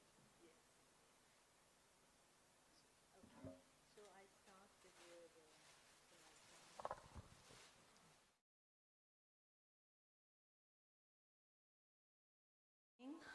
And namaste to everyone. I'm very happy to be here, and I had a lovely introduction. मैं ज़्यादा उसके बारे में और नहीं बोलूँगी। Doctor Meera Das ji ने पहला सवाल किया ये कि आपने 19 लड़कियों के बारे में जो इनने फ्लाइंग किया, पायलट बनी और किस तरह उन्हें परिस्थितियों को सामना करते हुए आगे बढ़ी, गिव अप नहीं किया। सबसे बड़ी जो बात ये है, तो मेरी ये जो किताब है 19 पायलटों पे इसलिए है क्योंकि मैं आपको 1935 से लेकर आज तक की दुनिया दिखा रही हूँ इस किताब के थ्रू कि 1935 में हमारे देश में पहली महिला जो लाहौर फ्लाइंग क्लब में उनने फ्लाइंग स्टार्ट की, कैप्टन सरला ठुकराल। वो 16 साल में शादी हो गई, लेकिन फिर भी she was so keen in learning and always wanting to do something different. उनके हस्बैंड इंडिया के फर्स्ट पायलट, इस कंट्री के फर्स्ट पायलट थे और वो फ्लाइंग करना चाहती थी, लेकिन उनके हस्बैंड ने उनको मना कर दिया। कहते हैं आप पहले साइकिल चलानी सीखिए, गाड़ी चलाना सीखिए, फिर आप बात करिए मुझसे। लेकिन उनके फादर इन लॉ ने देखा कि Sarla ji is very keen in learning things, she's a very focused, determined person और बड़ी एजुकेशन पे ध्यान रखती थी। लेकिन 35 में आपको पता है women were in पर्दा, वो पर्दा सिस्टम में एजुकेशन भी उनको मिलनी बड़ी मुश्किल थी। लेकिन उनके फादर इन लॉ ने उनको इनकरेज किया और उनको लाहौर फ्लाइंग क्लब में फ्लाइंग के लिए ले गई जब उनकी 4 साल की बेटी थी उनके पास। सो इससे कहानियाँ स्टार्ट होती हैं, ये ट्रू स्टोरी हैं। मैं सरला जी को मिली थी दिल्ली में जब वो 93 इयर्स की थी और उस समय उनने मुझे अपनी लाइफ जो 35 एंड 45 एंड 47 की, किस तरह उनने परिस्थितियों से अपनी फ्लाइंग नहीं छोड़ी और कैसे फ्लाइंग की, इसके बारे में ये सारी किताब में इंफॉर्मेशन है। और वो इंडिया की पहली पायलट थी और साड़ी में फ्लाइंग करती थी, क्योंकि उस समय लेडीज़ जो हम विमेन हैं वो साड़ीज ही पहन सकती थी। ज़्यादा उनको इस तरह के आउटफिट्स पहनने का मीन्स कभी उनने सोचा नहीं, और घर गृहस्थी जिस तरह की थी वो इसी तरह रहना पड़ता था, पर्दा system.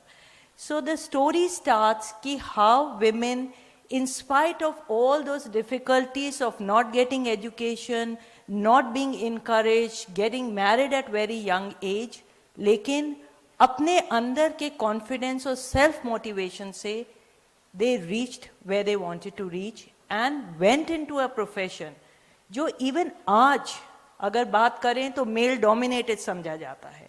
Even in 2022, people are turning around and saying कि are you really a pilot? आप कमांड करती हैं कि सिर्फ हेल्प करती हैं। सो हम 35 से चलते हैं इस जर्नी को, जहां Sarla ji because of partition could not complete, captain Prem Mathur took the torch forward. वो सेकंड वुमेन थी इस कंट्री में जो फ्लाइंग की, और उनने फर्स्ट कमर्शियल पायलट इस कंट्री में लिया इन 1950। सो इस तरह से ये स्टोरीज हैं और हर की अपनी अपनी अलग परिस्थितियां थी। और बच्चों, आप लोग यहाँ बैठे हो, मैं आप लोगों को ये बताना चाहती हूँ कि लाइफ में जो बनना है अपने आप से सोचकर सबसे कंसल्ट करो, सबके डिस्कशंस लो, और जितना आपको मोटिवेशन लोग देते हैं लो, लेकिन अपने आप को सेल्फ मोटिवेटेड रखो कि मैं कर सकती हूँ और मैं करूँगी। कोई ऐसी परेशानी नहीं है, कोई ऐसा प्रोफेशन नहीं है जो आप नहीं कर सकते। इस किताब में ये भी बताना चाहती हूँ मैं कि हमने इस प्रोफेशन को जेंडर नहीं बनाया। We didn't say because of women give us priority, give us more benefits, give us extra something.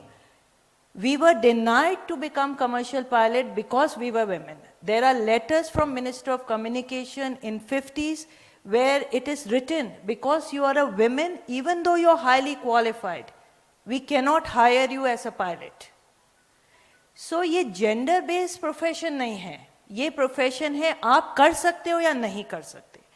And ये सभी profession life में इसी तरह होते हैं that you can do it or you cannot. And this is what the motivation should be with you all, that I can do it. And जो परिस्थितियां आए उसका सामना करिए, go head on. We went head on. It didn't matter who encouraged us or who did not encourage us. we encouraged ourselves and we told ourselves we are made to fly and we can fly. It's a very stressful profession. It needs lot of focus and dedication. But if you are focused in life, you can do it. Thank you. नमस्कार शुरुआत करें discussion का can I start with your permission या so मैं पहला सवाल ये है this year women's day theme was breaking the biases in this context I remember a comment by Martina Navratilova, the great tennis player. She had said tennis ball doesn't know how old I am, the ball doesn't know if I'm a man or a woman. Similarly, you have written in your book that a machine does not know whether a man or a woman is handling it. Yet, being a woman pilot, you must have faced biases. Tell us about them. Because this book is all about breaking the glass ceiling. All of you all have shattered glass ceilings. Yes, Smriti ji, what you said is absolutely right. This book is breaking the glass ceiling, and that is what we want to project. And also, it is a machine, and an aircraft doesn't know whether a man or a female is handling the machine. If you're giving the right input, अगर आप सही उसको चलाओ, तो वो चाहे mail हो या फीमेल हो, मशीन वही रिस्पॉन्स देगी. और यही हम बताना चाह रहे थे इतने सालों से, since the 1950s, that if I can fly, why should my gender come? Why should I be told because I'm a woman I cannot become a commercial airline pilot? And finally, because of continued struggle and continued determination, Captain Durba Banerjee broke this glass ceiling in 1966 by becoming the first woman to join the commercial airlines, Indian Airlines in our country. Because Indian Airlines और Air India ही हुआ करती थी उस समय, Air India ने तो बहुत late entry दी है 1994, लेकिन Indian Airlines ने first women को 1966 में allow किया on probation. That whether she will be able to handle or not handle, they will be seeing it for 2 years. Lekin she proved her worth. She told everybody and she proved to people around in the aviation circle and outside that women can fly. It is not a gender based, like you said. Even a ball doesn't know, like Martina Ravilota said, even a ball doesn't know whether it is male or a female. How you respond to your game is what matters. Same way, this profession is how you fly, how you can carry on the stress involved with this, how you can handle all the emergencies that are involved with it, how you can take the aircraft from A to B safely. Manisha, I just love the title of the book, Saris to the Stripes. If you can see, it's so beautiful, Saris to the Stripes. And the first question, मेरा सबसे पहला सवाल, ये title आपके दिमाग में आया कैसे? इस बुक के टाइटल के बारे में सब मुझे रिप्लाई करते हैं. In social media, I keep getting the response that we love the book title. In fact, even when Sindhya ji inaugurated the book, he launched the book, his response was he also told me, I love your title of the book, you know. So yes, while writing the book, midway through, when I hadn't thought of the title when I started collecting all information and writing, but midway through, I realized the first woman in the country, Salla ji, had no choice but to wear a sari and fly, because that was a passion to fly, and she wore sari, actually wore with a घूंघट, and in Tiger Mouth बच्चों ऐसा aeroplane है जिसकी cockpit ऊपर से खुली रहती है, पुराना, आजकल तो म्यूजियम में भी मुश्किल दिखता है. वहाँ पे जब आप फ्लाइंग करते हो तो बहुत हवा हिट करती है, लेकिन because Indian women could not wear trousers and shirts in 35 and move out, so she was so passionate and determined. She told me that even that sari didn't bother whether it was flying or not. I just kept it tight, holding myself and taking lessons in Tiger Mouth. So I thought, how well, I mean, she was so focused and so determined, and there is nothing better than trying to tell society and people that keeping the Indian tradition, she kept that because she wanted to do what she wanted to do. And she did her flying lessons and got her license. So, sari से ही हम लोग हमारी identity निकली, हम जो हिंदुस्तान की लड़कियां हैं, लेकिन उससे ये मतलब नहीं है हम आसमान नहीं छू सकते. So we trying to trail the society that whoever you could be, you can still reach the sky. You can take any profession and reach the sky. And that's where the title of the book came in.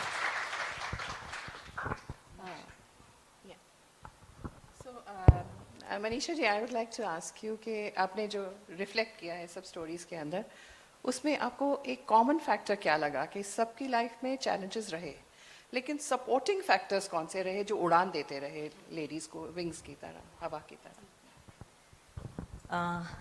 Meenakshi जी, बहुत अच्छा प्रश्न आपने किया है. And there are 2-3 common factors in the book. The first factor is support of the family. You know, when we joined the airlines during the interview, the पहला सवाल पूछा जाता था कि आप शादी के बाद क्या करेंगी, छोड़ देंगी? नहीं तो शादी के बाद नहीं छोड़ेंगी तो when you'll have your family, आपके बच्चे होंगे तब आप छोड़ देंगी. तो एयरलाइंस क्यों आप पे इतना खर्चा करें, जहाज उड़ाने के लिए इतना खर्चा क्यों करें? But all of us, even till today, all of us are married, we all have children. But not one left the profession because of that. All of us took command in all the aircrafts, from the Boeing to Airbuses to Jumbo 747, only women in the world flying as commander in the world. And the Dreamliner, the latest 787 series. So we have flown across the board, entire globe we have flown, and we all are married with families. And here I must say, the family support, especially an understanding husband who realizes the stress and the requirement of this profession. You know, finally, बच्चों ये machine है, हम उड़ते हैं, घर बोल जाते हैं, अच्छा अभी 5 घंटे में वापस आ जाएंगे. कहीं पे वो ग्राउंड हो जाता है, मशीन में प्रॉब्लम, इंजन में प्रॉब्लम, बर्ड हेड, बहुत प्रॉब्लम हो जाते. लेकिन पीछे हमें ये पता है हमारे बच्चों को देखने के लिए कोई है. So support of the family, your husband and your understanding children as they grow up, I think was one common factor for all of us. The second common factor, I would say, you've been from that airlines. All of us have thanked Indian Airlines, and we do it till today. They actually gave us the wings. Durba Banerjee been taken in with people understanding that yes, if she's so determined, let us give us a chance, and we never look back. Girls went on, and even today, world may we are maximum number of women pilot flying commercial airlines even in the world today. Airlines understood some of our problems at home, did accommodate us when we had children, did give us day flying instead of long night stops, did allow us to take some leaves paid and some unpaid. So I think that support was also very important, and that also helped us to continue our profession. We've all flown for 30 years. I've joined in 1988. So most of us have innings of more than 20 years. And that is because of all this support. Thank you. Now I would like to ask you about handling emergencies. To start with, I would like to tell our audience about our flight from Delhi. There was a minor hit there when we came, and the Jet Airlines. Yeah, we came at the same flight, and I don't know what happened. Our flight touched the runway, and then again it flew up, and I was like, what's happening? We all panicked, all the passengers, and I was like, where's Manisha? She's the most experienced pilot. Let's call her, ask her what's happening. But thankfully, the Jet Airline pilots, they handled it, and we landed. So in regards to this, I would like to ask you, handling emergencies, pilots have a limited time to, take not only timely decisions, but also implement those decisions and act accordingly. What is that one emergency that you remember clearly, that you still think about and? Emergencies come and they don't tell and come. You see, emergency नाम ही ये है कि वो एकदम से आ गई. So yes, though I would, before I talk of the emergencies, audience sitting here, I know passengers do get concerned, worried, and some of them are actually really genuinely, their heartbeat starts, But I want to tell you, this is the safest means of transport even till today. Since the time 1903, first aircraft with Wright brothers went up to what it is more than 100 years, because the aircraft goes through such stringent checks before they are released to fly as commercial flights. Plus, each aircraft after each landing is inspected, checked before it goes for the second flight. Every crew member goes through checks every 6 months. There is a ground technical performance, aircraft checks, emergency revisions, what you can say simulators. So crew is very well trained, and getting command means you have gone through more than 10 years of flying before you can sit in that seat, because once you become a commander, the responsibility of a safe flight, whether it is passenger issue, baggage issue, emergencies, all is on your head. Final is the buck stops with you. So having said that, I'll just assure you the Indigo incident that happened was one of out of normal. Yes, it did touch down, it went up, but the wheel touch and going up when it's safe to get airborne and make a second approach rather than land and try to use all braking and unable to stop at the end of the runway. The guy sitting at the cockpit in that time, even me with 30 years of experience sitting behind can do many talks, but the person sitting right there knows the situation, knows the conditions, and takes the corrective action. This is the profession where everything works within a minute. बच्चों 1 minute में हमको सब करना पड़ता है. Aircraft में अगर 5 minute की बात करें तो वो हमारे लिए 5 घंटे की बात है. 5 मिनट में तो जहाज अगर रिस्पॉन्स नहीं करता तो वर्ल्ड ओवर उसका मैसेज आ जाता है ये जहाज गुम गया है. So within 1 to 3 minutes all our actions are complete. So yes, यहाँ पे जो प्रोफेशन है वहाँ पे आपको बहुत अलर्ट रहना पड़ता है सब समय. Slow and steady wins the race यहाँ नहीं चलता, यहाँ fast and steady wins the race. आप जल्दी करेंगे लेकिन उसको सही करेंगे, ये बहुत जरूरी है. So our training is such, हमको आज अगर एक इंजन चला जाता है तो वो हमको इमरजेंसी नहीं लगती, क्योंकि हमारी ट्रेनिंग ऐसी है, हमको एक इंजन से उड़ाना सिखाते हैं.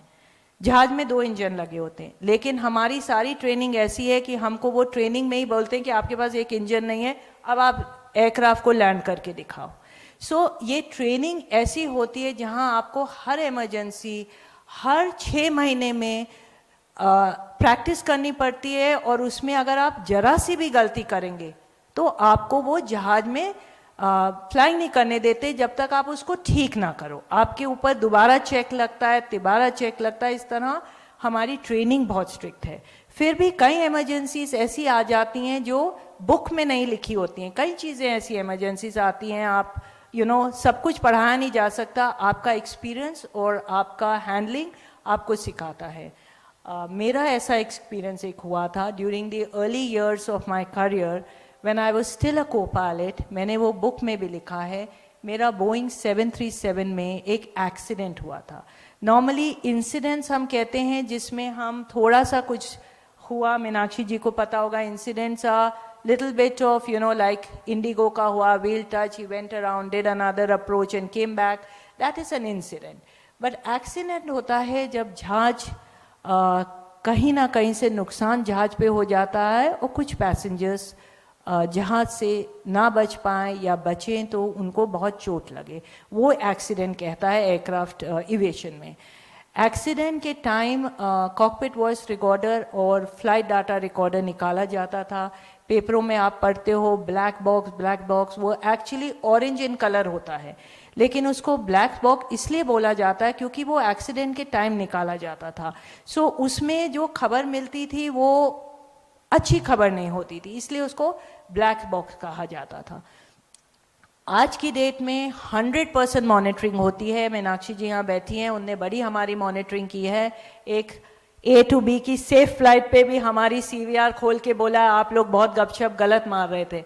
सो आज की डेट में ट्रैफिक इतना बढ़ गया है, आसमान में बहुत ट्रैफिक है बेटा, और 100% हर कॉकपिट वॉइस रिकॉर्डर और हर फ्लाइट डाटा रिकॉर्डर निकाला जाता है, जिसमें देखा जाता है कॉकपिट क्रू ने सारे डाटा सारी फ्लाइट को सही रूप से किया है या वहाँ कुछ इश्यू हुआ है। जिस तरह इंडिको की आप बात कर रहे हो वो रीट्रेनिंग पे ले जाएंगे, ठीक है, मैं बता सकती हूँ और मुझे पता है हुआ क्या है। सो मेरा जब बोइंग का एक्सीडेंट हुआ था, जब भी एक्सीडेंट होता है it is never one reason, it is always combination of factors that result in a major accident for an aircraft. And इस एक्सीडेंट में मैं ज़्यादा डिटेल में नहीं जाऊंगी। एयरक्राफ्ट को एक इमरजेंसी लैंडिंग करनी पड़ी within 1.5 minute of take off, and उस 1 मिनट के अंदर में हमको एक बैरन लैंड ढूंढना पड़ा जिसमें हमको एयरक्राफ्ट को नीचे उतारना पड़ा। और हमको पता था हम टेक ऑफ पे थे, हमारे जहाज़ में 8 टन फ्यूल है, तो हमको ये भी पता था जैसे हम टच डाउन करेंगे जहाज़ में आग लग सकती है। उस सब को सोचते हुए हम उस परिस्थिति में जितना बेस्ट एक्शन ले सकते थे हमने लिया। हमने मेड ए कॉल भी दी, लेकिन हमको ग्राउंड से हेल्प 2 घंटे बाद मिली, जिसके कारण हम 50 लोगों को उस जहाज से नहीं बचा पाए। एयरक्राफ्ट के सब डोर जैम हो गए थे, एक डोर खुला था सिर्फ, और कॉकपिट और कैबिन के बीच का डोर जैम हो गया था। कॉकपिट क्रू को इमरजेंसी विंडो से जंप करना पड़ा। और आपको मैं ये भी बताना चाहती हूँ, जब इस इंसिडेंट 1993 में हुआ था, उसके बाद वर्ल्ड में ये पहला एक एयरक्राफ्ट ऐसे एक्सीडेंट के बाद 52 पीपल बचा पाए और cockpit crew first time alive निकल सके। जो इस इंसिडेंट का पूरा कोर्ट इंक्वायरी होती है उसमें बात करके उसकी किस रीज़न से ये सब हुआ उस पर एक फैक्ट फाइंडिंग बॉडी बनती है, और नेक्स्ट टाइम ऐसा ना हो वो किया। सो मैं उस इमरजेंसी से निकली, लेकिन वो 1 minute 1.5 minute, I would say 1 minute 30 seconds is what taught me. And you no, being a girl, उस समय में नई नई लड़की थी, लोगों ने रिटर्न ऑफ कर दिया था कि ये तो कभी कॉकपिट में नहीं आएंगी, डर गई होंगी, ये हो गया। लेकिन मैंने वो भी सबको गलत प्रूफ किया। मैं वापस गई, फ्लाइंग की और कमांड लिया, और उसके बाद 20-22 साल कमांड में फ्लाइंग की। सो it's, you know what you are doing, you know, sitting in that cockpit, what is the condition, what is the situation, you do the best possible. ऐसे एक्सीडेंट बहुत कम होते हैं, ट्रेनिंग बहुत सीवियर ट्रेनिंग होती है। Training के बारे में भी इस किताब में आप पढ़ेंगे कैसे कॉकपिट क्रू की ट्रेनिंग चलती है और कैसे पायलट बना जाता है।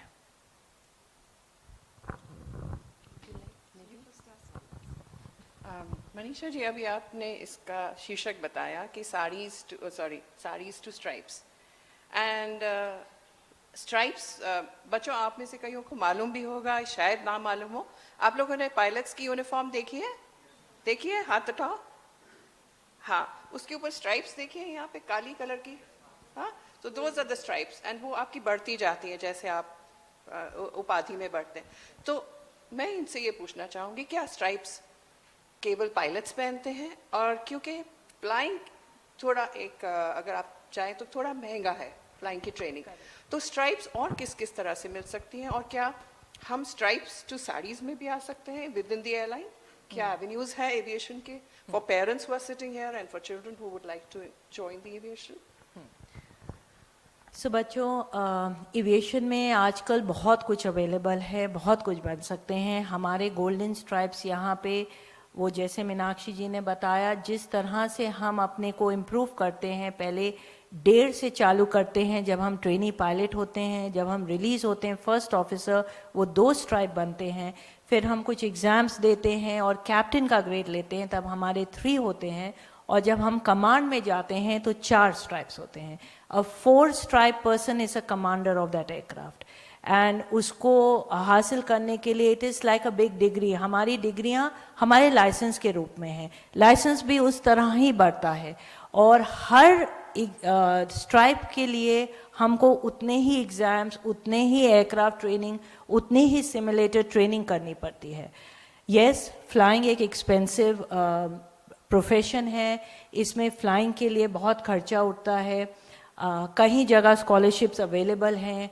आजकल कई संस्था हैं, हमारी इंडियन विमेन पायलट एसोसिएशन है, इंटरनेशनल विमेन पायलट एसोसिएशन है, मैं उसमें बहुत काम करती हूँ, और वो स्कॉलरशिप देती हैं डिज़र्विंग गर्ल्स को जो पायलट बनना चाहती हैं. इसके अलावा कई फ्लाइंग स्कूल हैं जो 50% स्कॉलरशिप देती हैं, स्टेट हैं जो 50% स्कॉलरशिप देती हैं फ्लाइंग के लिए. तो कहीं बच्चे करते हैं और कर सकते हैं.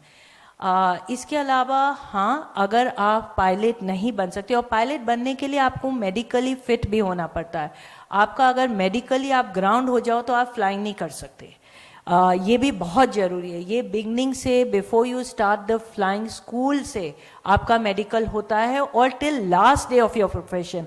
अगर आप कल रिटायर हो रहे हो लेकिन आज आपका मेडिकल ड्यू है तो आपको मेडिकल के लिए जाना पड़ेगा, आप फ्लाइंग नहीं कर सकते वो दिन. सो इतना स्ट्रिक्ट है ये प्रोफेशन. उसके अलावा अगर आप पायलट नहीं बन सकते तो एक मैम यहाँ बैठी हैं, ये कैबिन क्रू हैं, इनकी विंग होती है आधी, हमारी होती है पूरी, लेकिन हम उसी जहाज में उसी रिस्पॉन्सिबिलिटी से, उसी फोकस से काम करते हैं. हम कॉकपिट में, ये कैबिन में किस तरह की परिस्थितियाँ आ सकती हैं ये आपको ज़्यादा बता पाएंगी. सो वो भी कर सकते हैं. उधर साड़ी मोस्टली आउटफिट होती थी, लेकिन आजकल काफ़ी चेंज हो गई हैं. सो अगर स्ट्राइप नहीं तो साड़ी पहन के भी आप एविएशन में जा सकते हैं एयरक्राफ्ट के अंदर. उसके अलावा ग्राउंड की बहुत ड्यूटीज़ हैं जिसमें भी आप you could be wearing the uniform as a sari and work with the airlines. So these are different way you can get in. Manisha, I would like to ask one thing which just struck me. The First Lady, we started flying at 30s, and now is the millennium. So what changes have you seen or you felt, like for women especially, okay, they've come, or what struggles still we are fighting for? So could you give answer to that? कि 30 से लेके अब तक 2022 आ गया, तो क्या changes आए हैं और क्या आप एक्सपेक्ट कर रहे हैं उनसे? Yes, जब ये स्टोरी स्टार्ट हुई है from 30s to 50s, no women was allowed to fly commercial airlines. Finally 66 से मैं लूँगी कहानी आगे जो changes आए हैं. What changes main I would say that number of women getting into this profession, जितनी लड़कियां अब ज़्यादा अंदर आ रही हैं, और एक्सेप्टेंस. हमारे टाइम में एक लड़की को सिलेक्ट करते थे, हमारे बैच में 23 बॉयज़ थे एंड एक लड़की. 2 लड़कियों को भी नहीं लगाते थे क्योंकि वो सोचते थे पता नहीं एक कोप अप कर पाएंगी कि नहीं. आज वो सीन नहीं है. आज लास्ट बैच जो एयर इंडिया में गया है उसमें 16 गर्ल्स एंड 12 बॉयज़ हैं. सो हमने सीन चेंज किया कि आज उतनी ही लड़कियां अंदर आ रही हैं और लड़कियों को इस प्रोफेशन के बारे में जानकारी मिल रही है. बाहर एडवर्टाइजमेंट हो रहा है. हर मार्च 8 इंटरनेशनल वुमेन्स डे में सब न्यूज़पेपर कैरी करते हैं ऑल वुमेन फ्लाइट, इसलिए कि लड़कियां देखें और समझें कि बहुत लड़कियां हैं और ये फ्लाइंग प्रोफेशन ले सकती हैं. ये मेजर चेंज आया है. दूसरी बात, अंदर एयरलाइंस के अंदर भी हम जब ज्वाइन किए थे, हमारे जो सीनियर इंस्ट्रक्टर्स थे वो बहुत फ्रेंडली नहीं थे. वो हमें बहुत कुछ नहीं सिखाते थे जितना हमारे मेल कुलीग को सिखाते थे. उसके अलावा हैंडलिंग मशीन को देना, बड़ा लड़ना पड़ता था हम लोगों को कि हम भी वही हैं, वही कर रहे हैं, हम भी वही इमरजेंसी हैंडल कर रहे हैं. Cockpit used to be very stiff. हम एक लड़की और एक लड़का, अगर कमांडर हमारा मेल, स्टिफ होता था. हम लोगों को जरा सी गलती में दोबारा ट्रेनिंग के लिए भेज दिया जाता था, जबकि एक मेल पायलट काफ़ी कुछ सीखते हुए निकल जाते थे। पर हम लोगों ने उसको कभी नेगेटिव नहीं समझा बच्चों। हम ट्रेनिंग के लिए जब दोबारा भेजे जाते थे तो हम खुश होते थे, इसलिए कि हम सोचते थे हमें और कुछ नया सीखने को मिल रहा है। इसीलिए एक्सेप्टेंस इंक्रीज हुआ and girls proved more than 100%। ये बहुत था। हम लोग अगर थोड़ा सा एवरेज रहें तो हमको कभी अबव स्टैंडर्ड नहीं देते थे, लेकिन एवरेज से हमने 100% प्रूव किया। Even till today, I'm not trying to boast, even when I had an accident, even Justice Mohta, जो जज थे जिनने ये कोर्ट फाइंडिंग किया था, he said is the first cockpit voice recorder where every checklist has been performed diligently till the last dot. And the flight data recorder also gave the data where everything was performed 100%. So girls थोड़ी सी ज़्यादा अपने आप को discipline रखी हैं इन profession में। हम कभी फॉर ग्रांटेड लेके इस जहाज में नहीं बैठते थे। कॉकपिट में हम जल्दी जाके अपना काम डबल करते थे, क्योंकि हम चाहते थे हमारे जो मेल कोलीग्स हैं वो ये समझे कि we are not here to just time pass, और we are not here to not perform. So slowly that acceptance has come. Today we are like colleagues, We stand together and discuss all emergencies. पहले लड़के हमारे साथ नहीं discuss करते थे, लेकिन अब खड़े होते हैं, वो हमसे पूछते हैं, अच्छा how did you handle this? What did you do when you encountered that severe weather? How did you come out of it? How was the aircraft performance? You had hydraulic failure. What did you do? How did you land? Did the machine work well? So we discuss like one-to-one today. That is the major change I see. One last question. Can I ask that? Yeah, sure. You can go ahead with one question, and after that we'll be opening the round for the audience. यहाँ जो audience हैं शायद वो नहीं जानते हैं कि Manisha ma'am ने अपना जो करियर है, जो सीखने की प्रक्रिया है, वो भोपाल से शुरू की थी। तो मैं उनसे यही जानना चाहूँगी अपने उस समय के भोपाल और अभी के भोपाल के बारे में, अपने स्कूल के बारे में भी। हाँ बच्चों, मैं भी इस छोटे से शहर की हूँ। मेरी पूरी परवरिश यहाँ हुई। मैंने सेंट जोसेफ कॉन्वेंट स्कूल जो ईदगाह हिल में, वहाँ से पढ़ाई की। मैं पूरी भोपाल की हूँ। आज भी मेरा दिल भोपाल का है। ये हिंदुस्तान का दिल है मध्य प्रदेश, और मेरा दिल यही है। सो यहाँ से फ्लाइंग स्टार्ट की, भोपाल फ्लाइंग क्लब बैरागढ़ में जो है, और फिर आई डिडंट लुक बैक। लेकिन मुझे बाहर जाना पड़ा, बिकॉज यहाँ पे हम लोगों को फ्लाइंग बीइंग अ गर्ल बहुत कम मिलती थी। तो मैं चेंज जो बताऊँगी, भोपाल आज मैं बहुत साल बाद आई हूँ। More than 30-40 years back I came. I was invited to my school. School की प्रिंसिपल ने मुझे बुलाया, वहाँ जाके मैंने बच्चों को एड्रेस किया, और बहुत खुशी मिली अपने स्कूल में। और आप मानोगे नहीं, मैं 2 टीचर्स से मिली जो उस समय थी teachers, and I was so happy to see them as much they were happy to see me. So my foundation was from here, my foundation from my school, and I really thank I reached the skies because I had a good foundation. So बच्चों, छोटे शहर से जाने वाले आसमान जरूर छूते हैं, ये मैं आपको बता दूं। बड़े शहरों में बच्चे गुम जाते हैं, फोकस नहीं रखते। सो आप बिल्कुल आगे बढ़ो। लेकिन भोपाल बहुत बदल गया है, ब्यूटीफुल है, बहुत ब्यूटीफुल भी हो गया है। कई चीज़ें बहुत बढ़ गई हैं, इतने घर बढ़ गए, इतनी रोडें, ये सब मैंने नहीं देखा था, लेकिन अभी भी सुंदर है। I can assure you. Thank you so much, dear ladies. One second. We always say कि किसी की भी सक्सेस होती है तो उसके पीछे औरत का हाथ है। तो इनकी सक्सेस के पीछे इनके पति का हाथ है, इनके हस्बैंड का। And I'm sure that support is right here. May we request him to please come and stand behind her as a rock that he has always been. And We acknowledge you with gratitude. Meenakshi जी जो बोल रही हैं उसको मैं सच बताती हूँ, इसलिए क्योंकि जब मेरा एक्सीडेंट हुआ था तब मेरी इनसे शादी होने वाली थी, लेकिन एक्सीडेंट के कारण मेरा माइंड सेट नहीं था, तो मैंने मना कर दिया। मैंने कहा I am sorry, I am not in a good frame, and you know you decide whatever you want to do. but he waited. Not only that, मेरी mother मुझे वापस नहीं जाना चाहती थी कि मैं cockpit वापस जाऊं, but he supported me and he assured my mother she'll be safe, and he told me you go back what you enjoy, and I went back and joined Indian Airlines. So I owe this to him. जैसे मीनाक्षी जी ने कहा कि this was like Manisha was a rock, तो मैंने तो कुछ भी नहीं किया. I just stood behind the rock and saved myself from everything. Sir, I would request you to stay because I would want Avilash ji, founding member of the Society for Culture and Environment, to please felicitate him with a memento as a symbol of our respect and gratitude. Every successful man stands a woman. This is just upside down. Sir, you can say I'm behind him, giving him success. That's what I'm saying.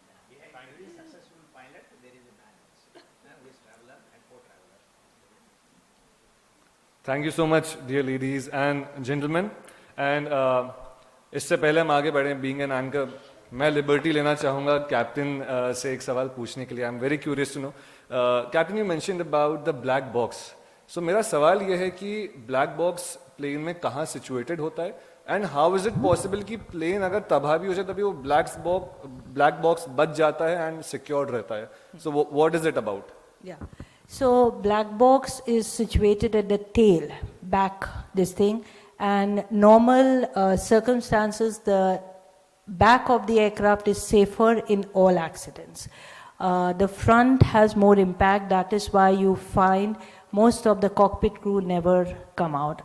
We were lucky. We had during takeoff, even though the black box is at the tail, the impact, the black box are made and created for getting all the flying data of that particular flight. It is fireproof. It is shockproof. You could land in -2 G factor. It is shockproof, and it can be under water for more than 3 months. Nothing goes wrong with it. So, आपको याद होगा एक Air France की flight after takeoff from New York went into the sea there in Atlantic, and the black box was retrieved after 2 months. So black box is made in such a way, and like I told you, it is bright orange in color so that it can be located during an accident. Even in fire, that black box is orange, so it strikes and comes out even under water or any shock. So it is where the analyze can be done what was the flight data at the time of the accident and what caused it. So this is how black box is safe, where all data is available.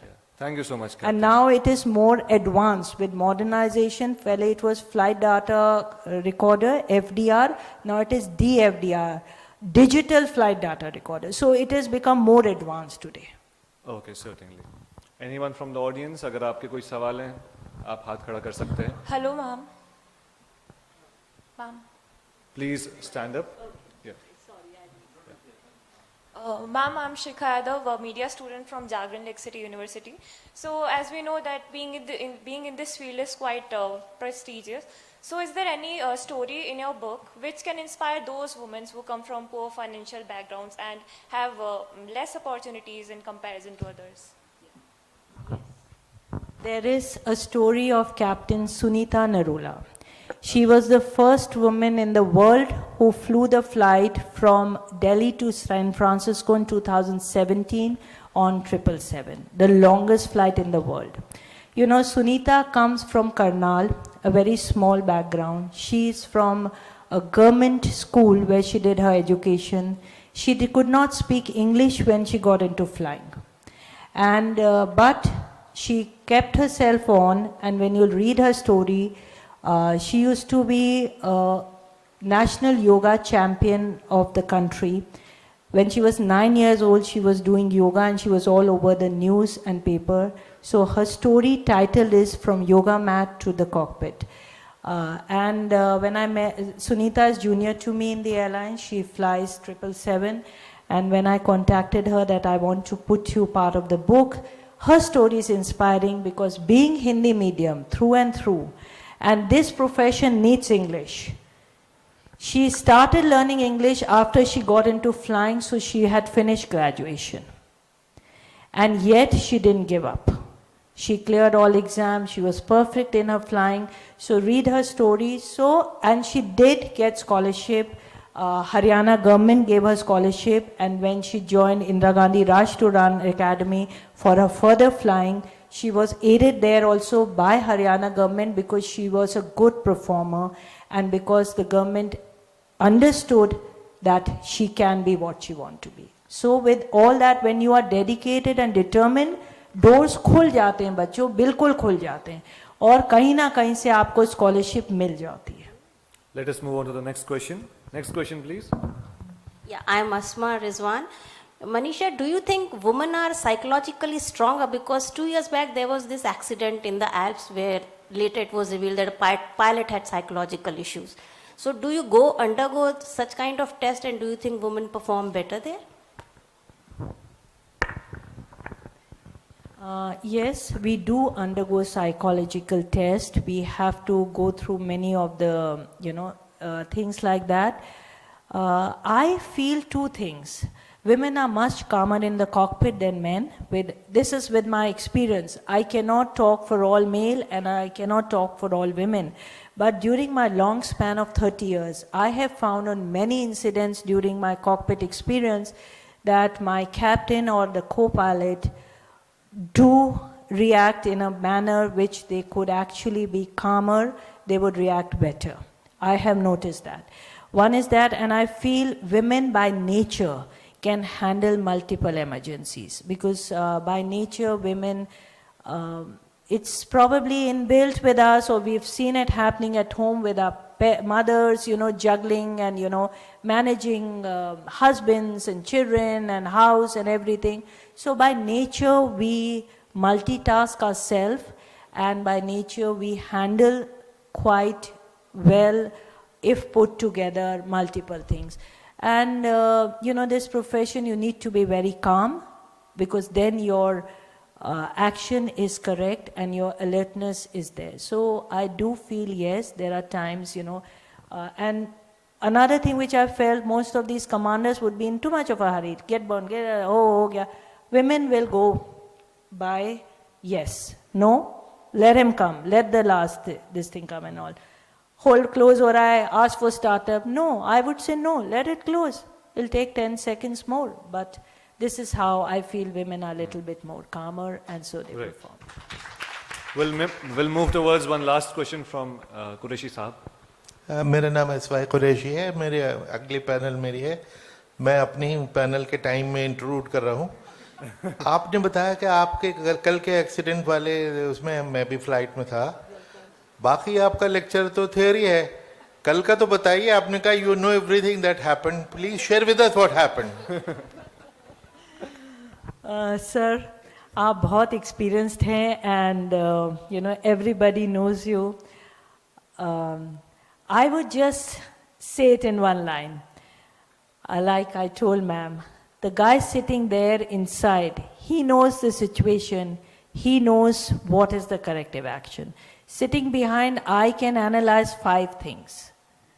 And as a pilot, I could analyze even more. Maybe I'm more experienced than him, obviously, because I must have been flying much more than he has put in experience. But, what really happened is the correct version should be given by him. But what I can analyze is there could have been some wind change during his touchdown, since it was an Airbus 321. It's a little bigger aircraft. The braking to stop the runway till the end of the runway, if he's had a tailwind in the last 50 feet from ground, he's pushed ahead. And so if he's eaten even 50 feet of ground there, braking till the end of the runway would have been a marathon job. And it is always better. Our instructors, when they release us at command, go around is safer than trying to stop. You know what happened in Calicut? If he had gone around, he would have been safer. So in professional capability, I say going around is 100% safer than trying to put all auto brake and manual brake together. And there are aircraft which have skidded off the runway even on a dry runway when they have tried doing that. There was an incident in Delhi for a very senior captain, I don't want to quote now, and Delhi runway is much more in length, longer than Bhopal runway. And he went into the kacha, he went outside the runway. By eating that runway, even a 10 knots of tailwind can push you ahead by 50 to 100 feet. Eating that runway gone is gone forever. So for us, it's go round.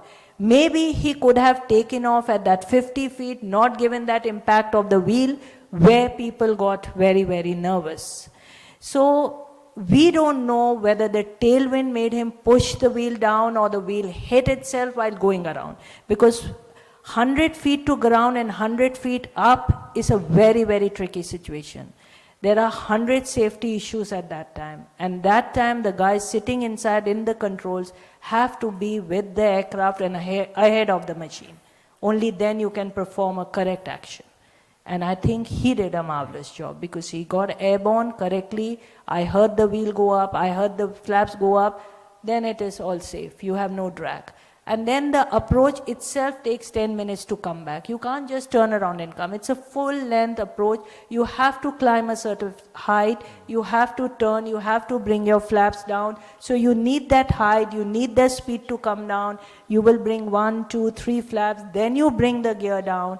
And then only you can. So it takes a full 10 minutes to come back whenever you do a go round. So that is what.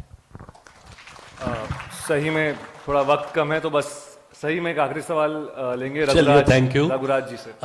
मैं पूछ रहा था कि physical fitness जब होती है eyes और body और सबका कॉन्फिडेंस लेवल टेस्ट नहीं होता है, जबकि सबसे ज्यादा जरूरी वही होता है, क्योंकि 5 ईयर 10 ईयर्स के बाद कोई एक्सीडेंट की पोजीशन आती है और वो कॉन्फिडेंस लेवल अगर लूज हो गया तो डेफिनेट एक्सीडेंट। तो कॉन्फिडेंस लेवल के लिए क्या होता है?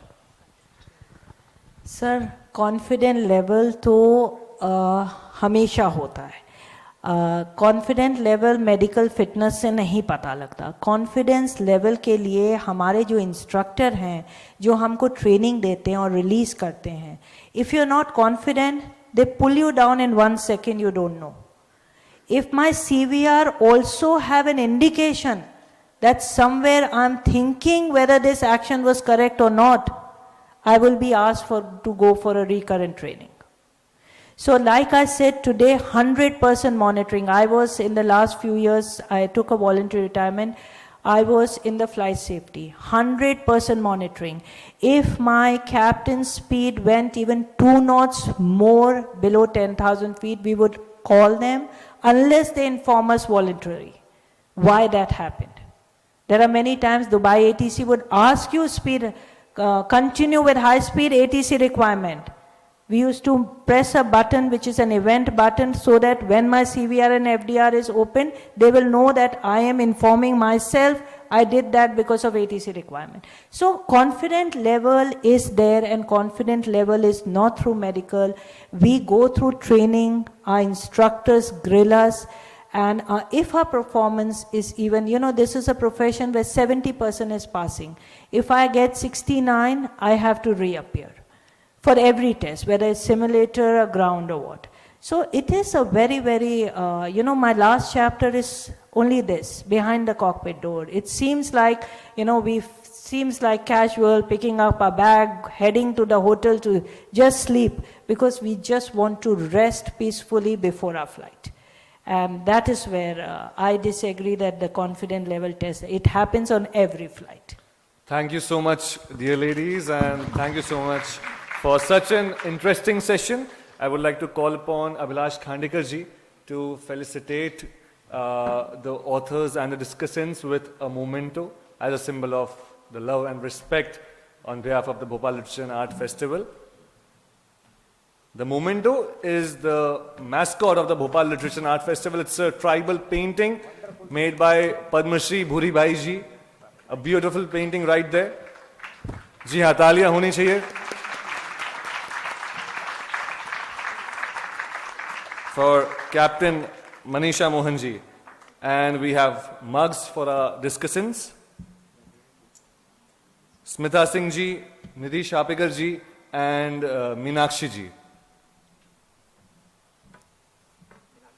जी तालियां बरकरार रहनी चाहिए everyone. A thrilling session. बहुत सारी बातें हमें पता चली जो शायद पहले नहीं पता थी. And sir, Qureshi साहब आपसे समय 1 मिनट छीनते हुए, because there are so many children here, I can't stop myself. Flying जब लेते हैं आपको flight data चाहिए होती है, आपको वो doesn't matter. I think I speak loud enough. Ask my husband, he'll tell you. आपको फ्लाइट डेटा मतलब वेदर कैसा है, फ्लाइट का प्लान कैसा है, तो वो ऑपरेशंस डिपार्टमेंट होता है. फिर एयरक्राफ्ट्स को सर्टिफाई किया जाता है. तो इंजीनियरिंग में बहुत स्कोप है लड़कियों के लिए, लड़कों के लिए, सब के लिए. I am specially talking about girls because lot of you are here and I don't want to miss this opportunity. तो ये ऑपरेशनल साइड आ गई. डॉक्टर्स होते हैं जो डॉक्टर्स इन लोगों के सब के टेस्ट लेते हैं. कमर्शियल एरिया में चेक इन है, टिकटिंग है, मार्केटिंग है.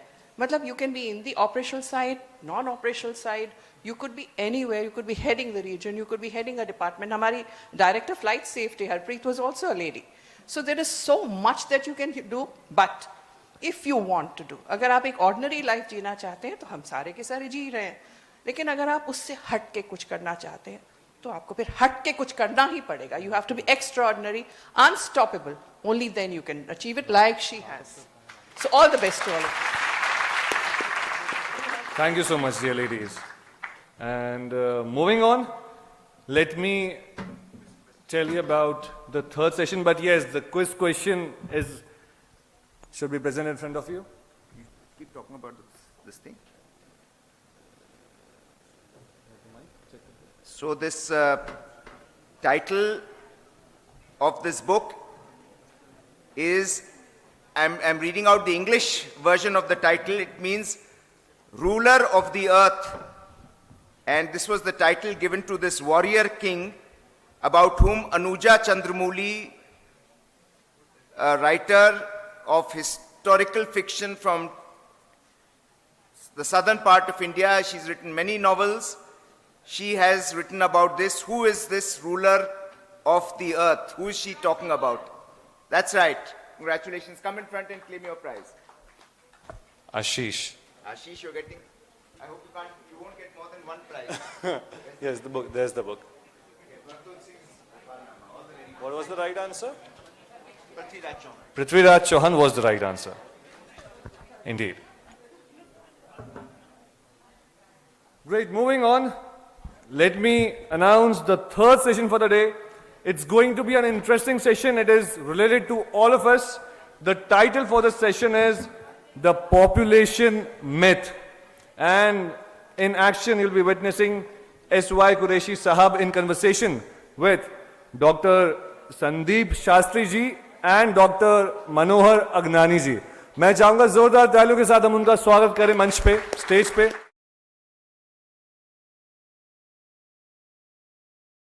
Author Mr. Shahabuddin Yaqub Qureshi ji is an Indian civil servant who served as the 17th Chief Election Commissioner of India. He has authored a book titled as An Undocumented Wonder, which is about the making of the great Indian election. And also a book that describes the enormity and complexity of the Indian elections.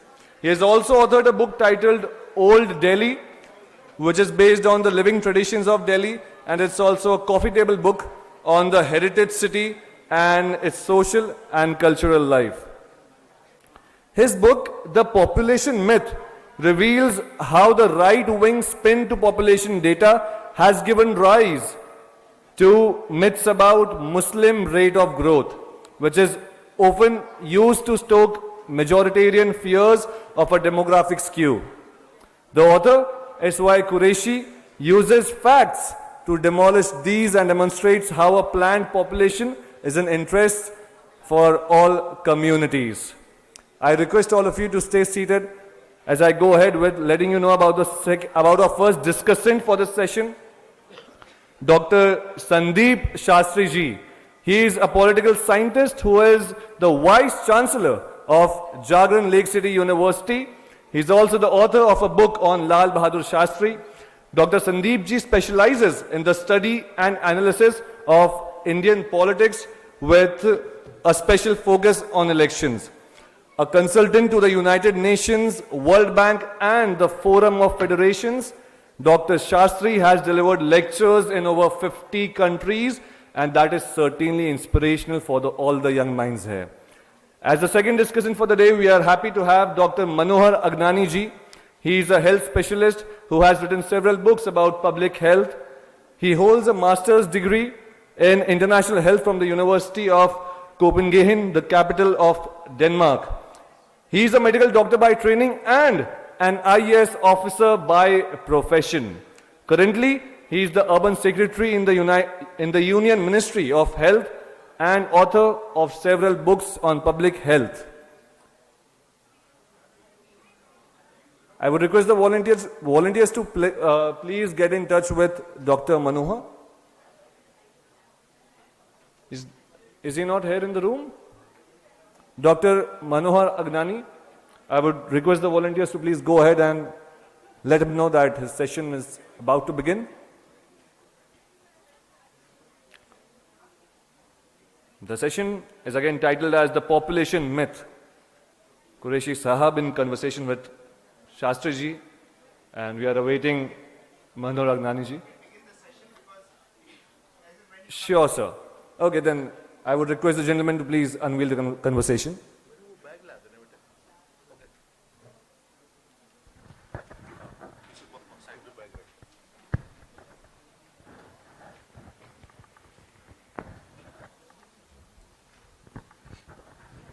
Friends, it's indeed a delight to share the stage with Qureshi Sahab.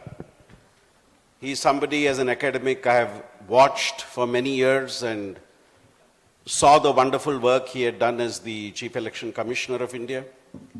And subsequent to that, the role he has been playing as a celebrated public intellectual is something which we are all extremely proud of, and also something which helps educate all of us more and more with every passing day.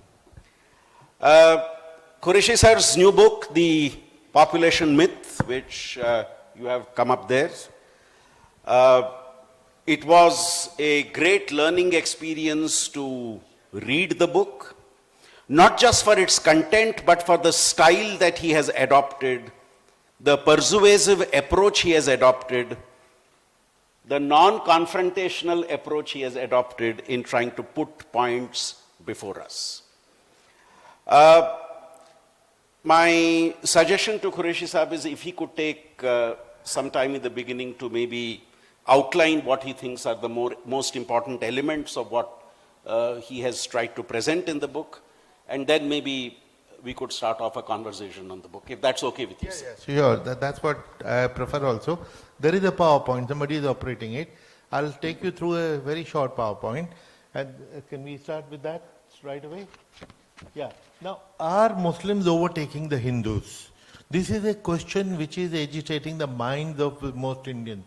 There is a propaganda which has raised new pitch recently, particularly after the genocide call, कि बस मुसलमान आ रहे हैं 2 साल में 5 साल में हर शख्स डेट दे रहा है कि 2024 तक, बल्कि अभी एक वीडियो आया था कि 2029 में तो मुसलमान प्राइम मिनिस्टर होगा.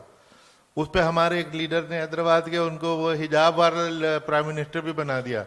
तो ये इसकी हकीकत क्या है? What is the reality? That is what I'm going to take you through. Now, this is propaganda that is Muslims are just going to take over by producing too many children is creating fear and hostility among the Hindus. So, which is why this is a very active propaganda. I'm dealing with mainly 5 myths in this presentation. There are many more in the book. Next, please. Now, number 1, the Muslims produce too many children and are solely responsible for the population explosion. I start with the confession in the book that yes, Muslims have the least family planning.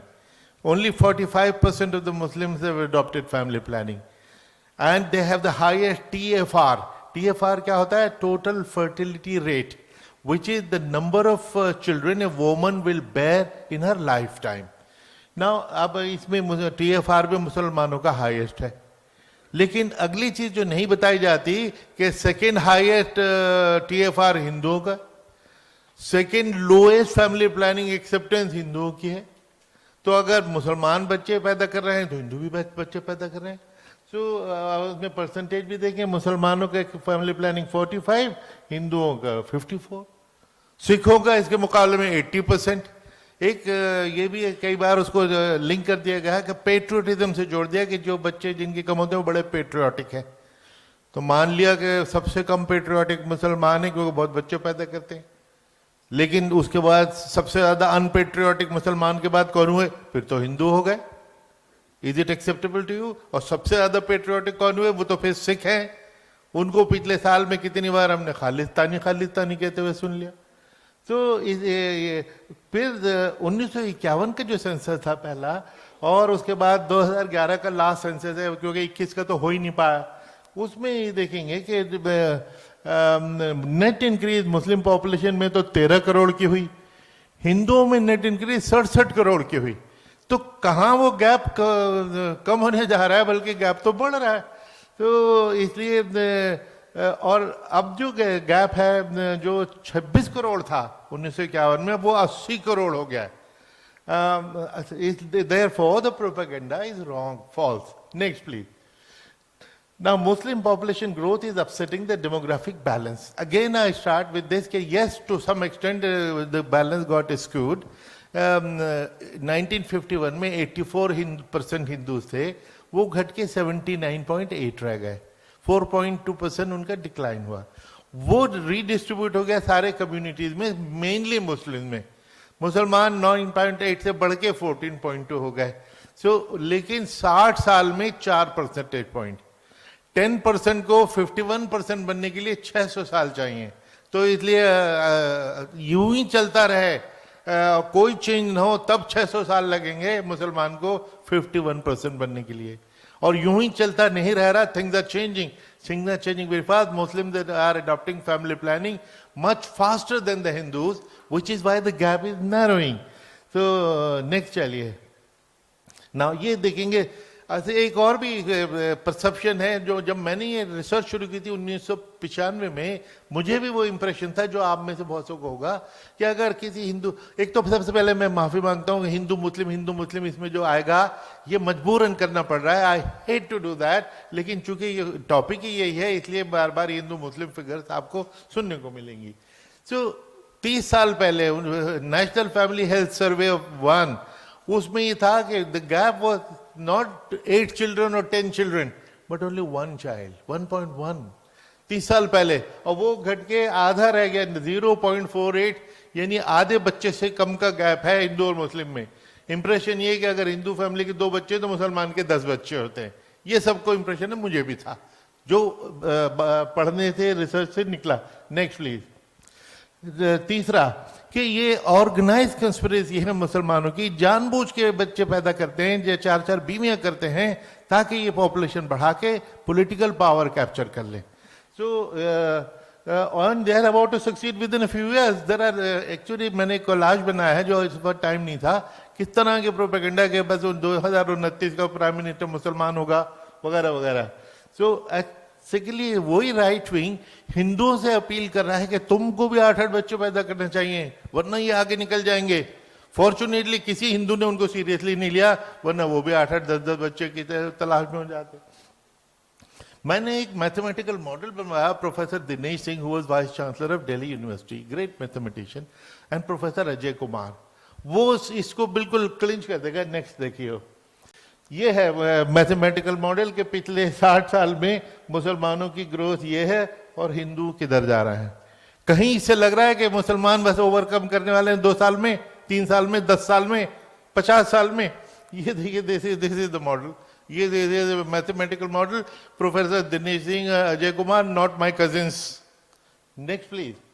अगले 150 साल में क्या होगा, मैंने उनसे पूछा कि आगे का भी बता दो, उन्होंने कहा अगले 150 साल में ये मॉडल होगा। That is if nothing changes, and fact is things are changing. Muslims are adopting faster than the Hindus. Therefore, in fact, this will become even the Hindu growth will be even faster. Next, please. Now, Muslims use polygamy for increasing population. कि जानबूझ के 4-4 बीवियां करते हैं, और इनका तो मजहब ही इनको सिखाता है कि 4-4 बीवियां करो। तो ये इसमें मिथ है, जो मुसलमानों में भी मिथ है, उसको भी मैंने डिस्पेल करने की कोशिश की है। ये एक बड़े मशहूर नेता के मुंह से हमने सुना था, हम 5 हमारे 25, यानी मैं, मेरी 4 बीवियां मिला के हम 25, मेरी 4 बीवियां कल यहाँ घूम रही थी, अभी पीछे बैठी हुई हैं, 4 बीवियां एक के रूप में, तो और हमारे 25 बच्चे। अब वो 25 बच्चे इसलिए के हैं तो 2 बच्चे, लेकिन वो इतने क्वालिटी के हैं तो उनको लोग 25 गिने, तो बात दूसरी है। हम 5 हमारे 25, यानी हर मुसलमान की 5 बीवियां 25 बच्चे होते हैं, और अब आजकल तो हम 4 हमारे 40, ये कहा जा रहा है। आप में से किसी ने देखा, मैं 74 साल का हूं, मैंने एक जिंदगी में एक मुसलमान 2 बीवी वाला भी नहीं देखा, 4 बीवी और 24 बच्चे 25 बच्चे वाला तो आप लोगों ने देखा होगा या उन नेताजी ने देखा होगा। तो ये बिल्कुल गलत प्रोपेगेंडा है। फैक्ट क्या है कि गवर्नमेंट ऑफ इंडिया की एक स्टडी हुई थी, उसने पाया कि सभी कम्युनिटीज में थोड़ी बहुत पॉलीगेमी है, वेरिंग डिग्रीज, और सबसे कम पॉलीगेमी मुसलमानों की है। अगली स्लाइड ये है, 15% ट्राइबल में, फिर बुद्धिस्ट, फिर जैन, फिर हिंदू, फिर मुस्लिम। ना सबसे कम पॉलीगेमी करने वाला मुसलमान जो अपनी पॉलीगेमी के राइट के लिए लड़ने मड़ने को तैयार हो जाता है, मैं समझता हूँ ये गलत बात है। मुसलमान को ही डिमांड करना चाहिए कि पॉलीगेमी बैन करो, करता तो जब है ही नहीं। Now this could have been a one off freak study, तो मैंने इसको 1931, 41 और 51 के सेंसस से कोराबोरेट किया। एग्जैक्टली द सेम ट्रेंड चल रही थी कि सभी कम्युनिटीज में और मुसलमानों में तो एक्चुअली सबसे कम है, लेकिन छाप ऐसी लगाई गई है कि हर मुसलमान की 4 बीवियां। Next please. Now this is interesting, please listen to it carefully. Polygamy statistically is impossible in India. आप इतने सारे लड़के यहाँ पे हैं, आपने जेंडर रेशो एक लफ्ज सुना होगा। What is gender ratio? 1000 मर्दों के मुकाबले में कितनी औरतें हैं? पूरे 120 साल से जेंडर रेशो एडवर्स है, औरतों की गिनती मर्दों के मुकाबले में कम है, और आजकल 920 औरतें हैं, यानी 1000 मर्दों पे 920 औरतें।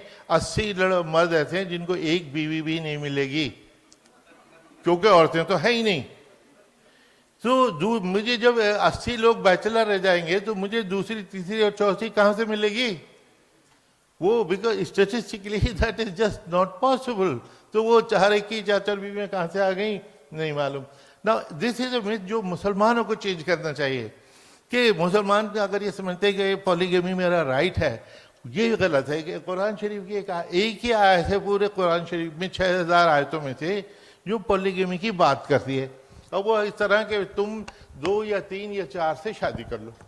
अब ये सुन के मैं दौड़ के चला दूसरी तीसरी करने, लेकिन आगे क्या लिखता है कि अल्लाह क्या कह रहा है कि only if you can treat them absolutely equally, which is extremely difficult, therefore you are advised to marry only one. So this is a conditional, this is a permission which is conditional, condition being equality. Now I challenge, there are so many ulama, I have never come across, there is another condition which actually is the foremost condition जो हर मौलवी ने भुला दी, ignore कर दी। ये आयत क्या थी? Contact क्या था? ऑर्फन्स की बात हो रही है, ऑर्फन्स एंड विडोज की। उस जमाने में वॉरफेयर होता था, ट्राइबल वॉरफेयर, मर्द बहुत मर जाते थे, बच्चे यतीम और औरतें विडो रह जाती थी। अल्लाह उसकी बात कर रहा है कि तुम ऑर्फन के साथ इंसाफ करना, उनके कोई प्रॉपर्टी को हड़प न कर लेना, उनकी अच्छी चीज को अपनी बुरी चीज से रिप्लेस न कर देना, बल्कि सबसे अच्छा होगा कि तुम उन विडोज में से 2 या 3 या 4 से शादी कर लेना, provided you can treat them equally. इसका मतलब ये नहीं कि जो आपकी मेन बीवी है वो तो महारानी, और दूसरी बीवी जो आप करके लाए कंपैशनेट ग्राउंड पे, उनको बर्तन मांजने के लिए किचन में भेज दिया।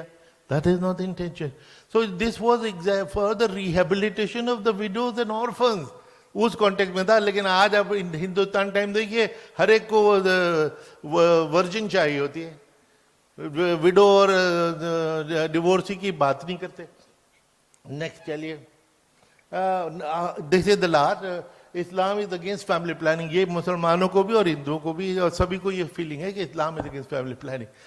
नॉट एट ऑल, बल्कि इस्लाम में nowhere Quran has prohibited, Quran ने जो चीज प्रोहिबिट करनी थी स्पेसिफिकली प्रोहिबिट किया है।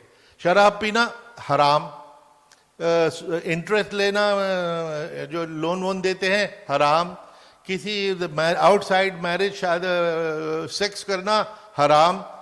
तो जो चीज़ हराम करनी तो कुरान ने भी किया, बल्कि एक आयत कुरान शरीफ की ये है कि हमने तुम्हारे लिए जो चीज़ें प्रोहिबिट करनी थी तुमको डिटेल में समझा दिए। फैमिली प्लानिंग तो कहीं हराम नहीं डिक्लेयर हुई।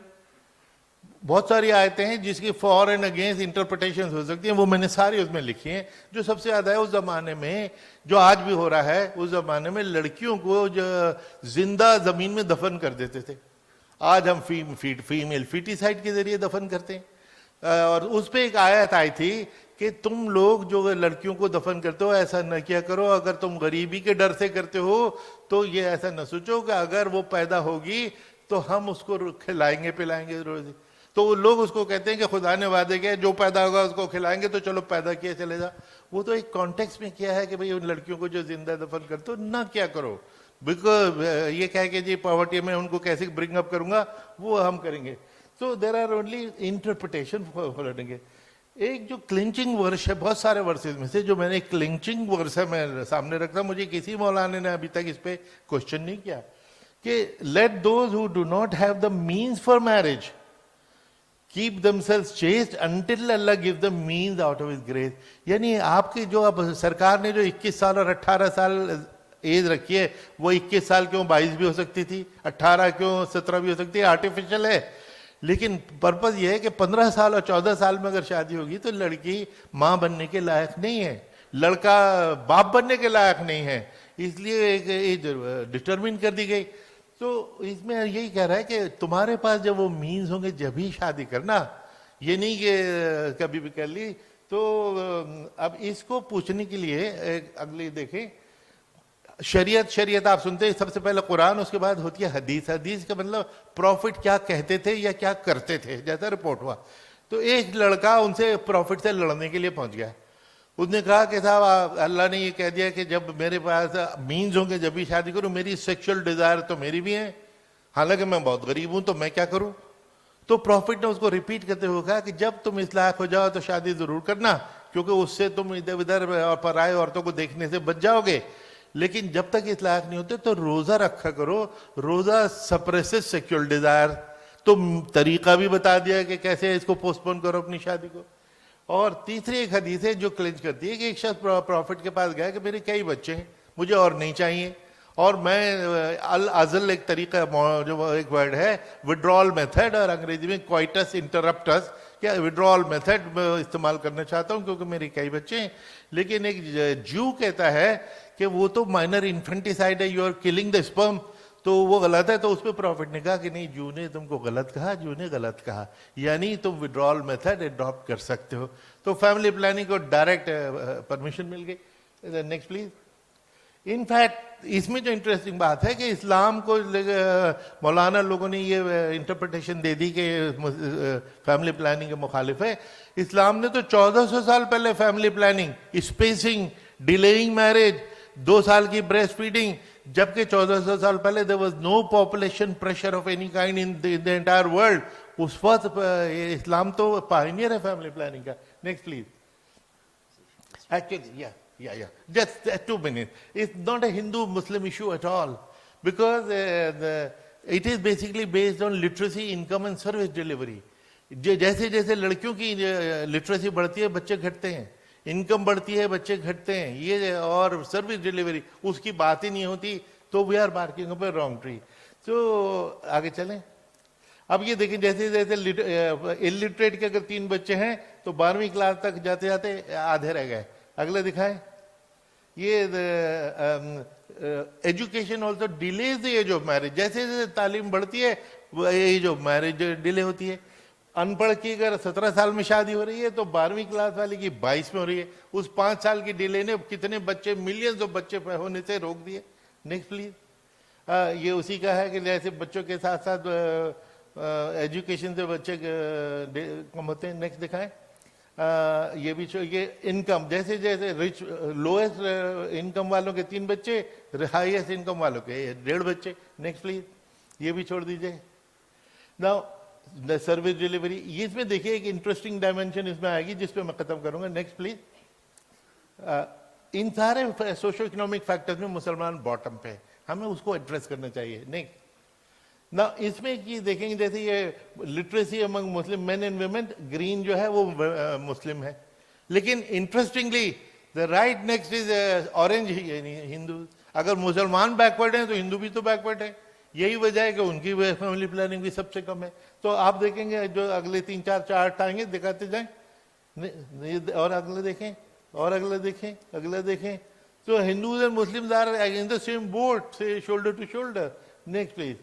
तो family planning in Muslim country छोड़ दीजिए, इसको जम कर देते हैं, छोड़ दीजिए, छोड़ दीजिए, छोड़ दीजिए, ठीक है, इट्स ऑल राइट। सो ये इसका ओवरऑल इसका फिर जिस हुआ कि ये जो इसके बारे में इतने मिथ हैं, और सारा डेटा भारत सरकार का है, entire data as a census और national family health survey 1, 2, 3 and 4। Thank you. Qureshi ji ने अपने किताब में जो लिखा है उसका समरी बहुत ही अच्छी तरीके से हमें पेश किया है इधर। सर, मैं ये डिस्कशन पहली इस बात से शुरू करना चाहता हूं। You have written very clearly in the book that population stability, health and wellbeing is a byproduct of 3 factors: higher levels of women education, greater employment opportunities, and access to a bigger basket of contraceptive choices. You also say in the book that on the first 2 issues, education and greater employment opportunities, it is the Muslim community, especially Muslim women, who have faced a challenge and are the ones who have the minimal opportunities if you look across groups. You have also rightly pointed out that if you look at average marriage age, among Muslim women it is 18.6, among Hindu women it is 18.5. It's just a 0.1 difference. Among men, among Hindu men, it is 24.3. Among Muslim men, it is 24.6. Now, my question is, while the economic factor, education factor, and employment factor among Muslim women could be a factor, I'm raising a larger issue. Is it a cause or is it the effect? You see, we often tend to make that the principal factor. So are we somewhere mistaking the wood for the tree? Are we sometimes mistaking the symptom for the disease? Are we sometimes mistaking the cause for the effect? That's my first request for you to. Yeah, the very, very good question. In fact, for most of the 70 years, the perception was that if you want development, you have to control population. In 1996, in an international conference in Cairo, it was decided that actually development is the best contraceptive. Development should come first, the population control will follow. Give the women literacy, the children will come down. Otherwise, you will keep on waiting, let us first develop them. Development should come first. And it has been proved by Indian example, in very many examples, that wherever literacy goes up, number of children goes down. So ideally focus on education. Have you heard people talking about Muslim education? They don't, which is a pity. Whether Muslim or non-Muslim, they don't talk of education, whereas that is the determining factor. Secondly, income. Have you ever thought of the Hindu right wing saying that इनकी income बढ़ाओ? बल्कि रोजाना हम पढ़ते हैं, कर्नाटक में परसों था कि इनको मुसलमान बिजनेसमैन को उस टेम्पल के आसपास दुकान न लगाने देना। अब जब वो उनको आप उनके साथ बिजनेस न करना, उनको बॉयकॉट करना, उनसे सब्जी न खरीदो, तो वो और गरीब हो जाएंगे, और गरीब हो जाएंगे तो और बच्चे पैदा करेंगे, तो फिर हमको शिकायत होगी। अरे भाई उनकी इनकम को एड्रेस करो तो पॉपुलेशन कंट्रोल ऑटोमेटिकली हो जाएगा। तो ये सर्विस डिलीवरी नहीं होती। हमने देखा सुना कितनी बार हर मुस्लिम क्लस्टर को मिनी पाकिस्तान कह के एड्रेस किया जाता है। तो मिनी पाकिस्तान में मैं क्यों जाऊँ डॉक्टर पोस्ट होने? मिनी पाकिस्तान में मैं क्यों जाऊँ? अगर आप भैया नहीं जाओगे तो वहाँ पॉपुलेशन बढ़ती जाएगी, इसलिए जाना ज़रूरी। तो इन 3 सोशो इकोनॉमिक डिटर्मिनेंट को समझना बहुत जरूरी है और उनको एड्रेस करना चाहिए. So my second question before I open it up to the audience. As you emphasize in your book, the growth in terms of the Muslim population in the country, if you look at 1991, they were 12.6% of India's population. If you look at the projections for 2021, it is at 15.4%. Which to a lot of people who look at the statistics would say that the percentage has gone up, though the rate of increase has come down. That distinction is important, but a lot of people would not look at the second point, but would look at the first point, that the rate of increase is still very, very, the difference is quite alarming. I think it has come down from 6 times to 5 times to 4 times, if you look at the difference between Hindus and Muslims. But in the book itself, you say that if we are thinking of, where none of us will be around then, if you're looking at 2101, the Muslim population, if it goes at the current rate, would be 18.8% by 2101. Now, as an analyst, I'm asking the question that while the rate of increase is reducing, the fact of the increase is a matter of alarm for segments of society. And what would your response be to that? And a second connected question, because I want to go to the audience next. You refer to polygamy. The last official data that we have is the 1975 data, if I'm right. But I was also referring to a study which I read before coming here, which is the National Family Planning Health Survey done in the year 2006. And this survey says that 2% of women in India said that they have more than one husband. I'm sorry, I put it the other way around. 2% of women said that their husband has more than one wife. 2% of women. And the percentage was not very different when it came to the Hindus and the Muslims. But then I would want your response to both these questions. Yes. The second one first, because I forget. Now, polygamy, I have already shown you that although polygamy statistically is impossible, yet there is some polygamy, which I showed you. Now, polygamy and population growth are two different things. If the fact that 5.7% Muslims marry twice, 5.8% Hindus marry twice, so this is very good for family planning. Because there are studies which show that the only wife of a husband, if she has on average 5 children, the second wife they drop down to 1.6. Which if these 2 women had gone to 2 different men, 5 children here, 5 children there, they would have produced 10 children. If the woman goes to the same man as the second wife, her number of children is only 1.6. The study is available, quoted here. So actually, if there is some polygamy, it is not an alarm for family planning. It is not an alarm for population growth. Actually, it will contribute to population control. So, पहला आपका था, well, it is true that from 14% in 20 years and it will become 15% because the Muslim rate of growth at TFR is still the higher, 2.6 as against 2.1 of the Muslim. Because the factors influencing family planning behavior are the most adverse among the Muslims.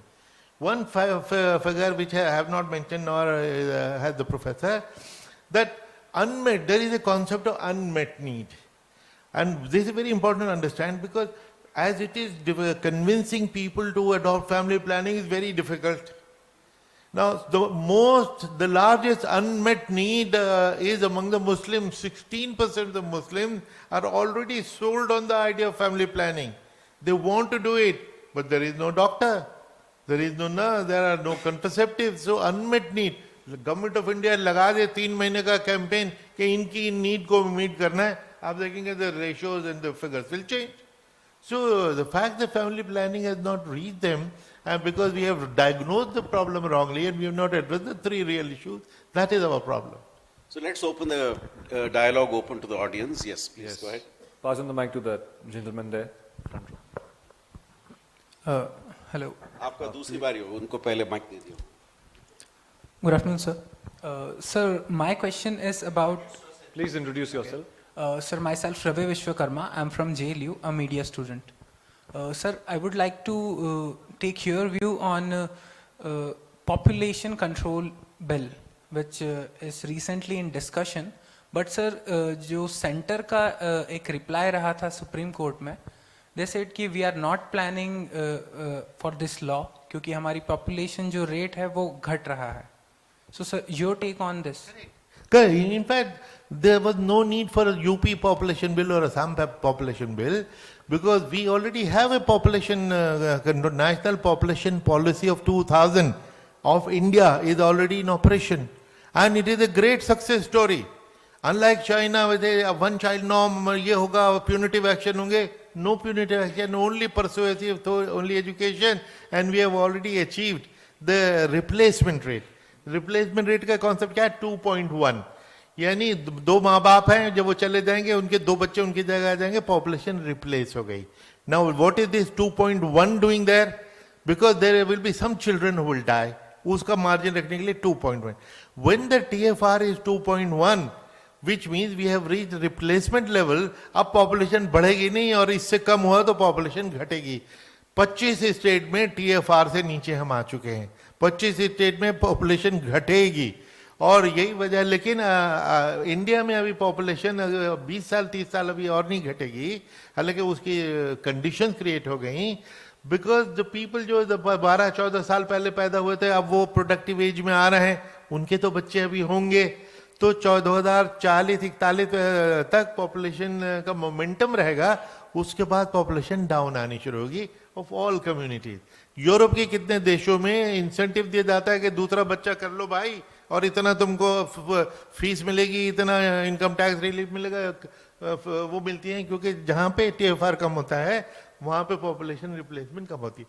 जो bill में जो problem थी ना, bill के में एक निर्मला बुच, एक मध्य प्रदेश की ऑफिसर थी निर्मला बुच, आई थिंक राघव बताएंगे, बड़ी सीनियर, उन्होंने एक स्टडी की थी. 5 स्टेट में इससे का बिल आया था कि जिनके 2 से ज्यादा बच्चे होंगे वो इलेक्शन नहीं लड़ सकते पंचायत का, और उन मर्दों ने अपनी औरतों को तलाक देनी शुरू कर दी, बच्चों को एडॉप्शन में देना शुरू कर दिया क्योंकि इलेक्शन तो जरूर लड़ना है. तो ये बड़ा काउंटर प्रोडक्टिव होता है. और उसी चाइना पे जिस पे हम बड़े हुए सुनते हुए 2016 में उस चाइना ने 1 चाइल्ड नॉर्म को अबैंडन कर दिया, 2 चाइल्ड नॉर्म शुरू कर दिया, वो फेल हो गया. 2019 में 3 चाइल्ड नॉर्म पे आ गए. तो 2 child 3 child norm actually is absurd, is a wrong idea. India की जो पॉपुलेशन पॉलिसी है persuasive and educational, motivational, giving you choices, inform choices, that is the best strategy and it's a great success story. Yes, second question, please. Good afternoon, sir. My name is Sanchit Shrivastava and I'm a student of Jagran Lake City University. So, as you mentioned also about the UP conversion bill, so there is also a notion in the society, and I would like to call it as a misconception, that people say Muslims use conversion as a method of population growth and they want to expand, so that's why they are using conversion. And they're persuading other peoples to convert into Islam. And that was also persuaded, and that was also being floated in other states, like Love Jihad hawks was also, getting wider. And people were saying that Muslims men are out in the society and they're marrying Hindu women just to expand their religion. So does this book talk about this misconception? It talks about it, but briefly only. देखिए, एक तो conversion is a factor of population increase, ये it is insignificant. और जो conversion हो भी रही है वो कन्वर्जन किस टाइप की हो रही है कि वो एक हिंदू साहब हैं जिनकी एक बीवी है जिनको वो मारना चाहते हैं और मार नहीं सकते, तो उन्होंने किसी ने बता दिया मुसलमान बन जाओ तो 2 कर सकते हो. तो बोगस मैरिजेस हिंदूज कर रहे हैं ताकि वो कन्वर्जन जो है ना, बोगस कन्वर्जन होती है, जिसपे एक लॉ कमीशन की पूरी डिटेल्ड रिपोर्ट है उनके जज साहब ने कि साहब इसको बैन करना चाहिए. मुसलमानों को भी यही उस पर बैन डिमांड करना चाहिए कि एक तो मुसलमान का रिएक्शन कि चलो एक हिंदू कन्वर्ट होकर मुसलमान हो गया, हम बड़े खुश हुए लेकिन वो तो बोगस कन्वर्जन है, क्योंकि अपनी बीवी को निकालना चाहता था, इसलिए मुसलमान बन के, तो it is an abuse of Islam, it is abuse of Hinduism, it is abuse of liberty. तो देयरफॉर कन्वर्जन पे डिबेट बड़ी। अच्छा, लव जिहाद का मतलब है कि जो लड़के लड़की में प्यार हो ही जाता है और उसमें कोई धर्म वरम की कोई बाउंड्री नहीं होती, तो उसको ये कहना कि ये जानबूझ के, एक आज के एक इंटरव्यू मेरा दैनिक भास्कर में, उन्होंने एक डायमेंशन दी है कि एक्चुअली लव जिहाद की सबसे बड़ी विक्टिम पता है कौन है? सो कॉल्ड लव जिहाद की मुसलमान लड़कियां। हर पढ़ा लिखा लड़का वो तो हिंदू लड़की से शादी करने लग रहा है। सलमान खान, तीनों खान, सब तीनों की हिंदू बीवी हैं। औरों की क्या, मेरी हिंदू बीवी पीछे बैठी हुई ब्राह्मण है, हनुमान चालीसा पढ़ती है, मैंने तो कन्वर्ट नहीं किया, marriage is out of love. So ये लव जिहाद ये bogus activity basically to polarise, to create hate in the population, ये की जा रही है। और अगर हो भी रही है तो इतनी लिमिटेड है, 150, 200, 500, 130 करोड़ की आबादी में ये इसका कोई इम्पैक्ट है। लेकिन पोलराइजेशन कैंपेन में इसका बड़ा इम्पैक्ट हो रहा है और लोगों के दिमाग में घुस गया। रिवर्स में भी हो रहा है, मुस्लिम लड़कियां हिंदुओं से भी कर रही हैं। एक डायमेंशन तो ये है कि मुस्लिम औरतें ये भी कहती हैं, क्योंकि हिंदुओं में डावरी सिस्टम है, उसको तो आप सुधारते नहीं, आप उसको सुधार लो तो ये लव जिहाद काफी कम हो जाएगा। क्योंकि डावरीलेस मैरिज, आपको मुसलमान लड़का पढ़ा लिखा मिल गया, उसको से शादी कर लो तो डावरी नहीं देनी पड़ेगी। ये भी तो रीजन हो सकता है। इसको कोई स्टडी तो करे। किसी ने प्रोपेगेंडा शुरू कर दिया, हमने उसको अडॉप्ट कर लिया, हम सब उसको फॉलो कर रहे हैं। तो ये होता क्या फिनोमेनन? किसी नहीं जगह निकलेगा डावरी बचाने के लिए ये शादी हुई। Okay. Getting further interesting, the gentleman at the back.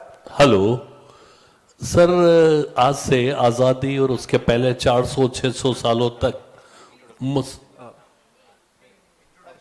Sir, please introduce yourself. Raghuraj Singh. मैं बोल रहा था सर कि 500-600 ईयर्स तक मुस्लिम हैं। तब एक चीज थी मुसलमानों के अंदर, वो थी वफादारी। जिस वतन में रहो उसके वफादार रहो, जिस मालिक के रहो वफादार रहो। वो मालिक जो ऊपर वाला है उसके तो वफादार है, पर जिसका नमक खाते हैं उसके वफादार रहे। और जिस जमीन पर आप रहते हैं, इसीलिए आपने देखा हो जितने भी राजे महाराजे वार हुए मुस्लिम और सब, उसके सेनापति मुस्लिम हुआ करते थे। ये थ्योरी आज चेंज हो गई, नंबर 1। नंबर 2, आज जितने मौलवी हैं जो एजुकेशन मदरसों में देते हैं, आप बताइए कि आपने अपनी बुक में किसी मौलवी के बारे में नहीं लिखा कि वो हाईली एजुकेटेड है या नहीं है, क्योंकि उसको एजुकेशन सिर्फ उन आयतों की दी गई है जो आज झगड़े फसाद में काम में लेते हैं, ना समझ लो। 2 और तीसरी चीज ये कि 2 ही कौम अभी हैं जो इस्लाम को मान रही हैं, एक है बोहरा कम्युनिटी और एक है मुस्लिम कम्युनिटी। आप देखिए बोहरा कम्युनिटी कभी झगड़ा फसाद में नहीं आती और वो सब लोग टॉप के ऊपर है, 2 बच्चे 3 बच्चे हैं। मतलब वंडर करेंगे कि इतनी प्रोग्रेस उनने करी कि एक बच्चा बोहरा कम्युनिटी का भीख मांगते नहीं मिलेगा। तो ये इतना चेंजेस इन दोनों तीनों चीज़ों में है। चौथी चीज़ें उनमें ये बताया जाता है जो सब सुनते हैं कि साहब आपको जब जाएंगे ऊपर तो आपको जन्नत में हूरें मिलेगी। कितनी मिलेगी गिनती में भूल गया, इतनी ज़्यादा। तो सर एक एज के अंदर अगर जाएंगे तो हूर को यूज़ भी करें। एज ही नहीं है, आप बुढ़ापे में हूरों के लिए बैठ। तो सर ये सब चीज़ों के बारे में आपने कुछ भी नहीं बताया, जबकि ये सब चीज़ें, और आपने बुक लिखी सब पढ़े लिखे लोगों के लिए, बिल्कुल सही है। उस झोपड़पट्टी और उसमें जाके कभी आपने नहीं देखा उनकी प्रॉब्लम्स क्या है, सब चीज़ें। आज देश 2 बने आज़ादी के बाद से, पृथ्वीराज चौहान और उनके बाद जो हुआ वो ये हुआ कि कन्वर्ट तलवार की नोक पे किए गए। सर मैं चाहूँगा क्वेश्चन थोड़ा सा ब्रीफ रखें प्लीज। बस खत्म कर देता हूँ ना, क्वेश्चन तो बहुत लंबे हो जाएंगे। Thank you. नहीं, बस इसमें ये मैं कहना चाहूंगा कि इस किताब में हर चीज तो लिखी नहीं जा सकती थी कि ये भी लिखो वो भी लिखो, वो नहीं लिखो। जो मैंने लिखना था, कहना था, उसमें कहा। बाकी के लिए आपने कहा है तो मैं मुझे स्पॉन्सर कर दीजिए, मैं 2-3 किताबें और लिख दूंगा। सर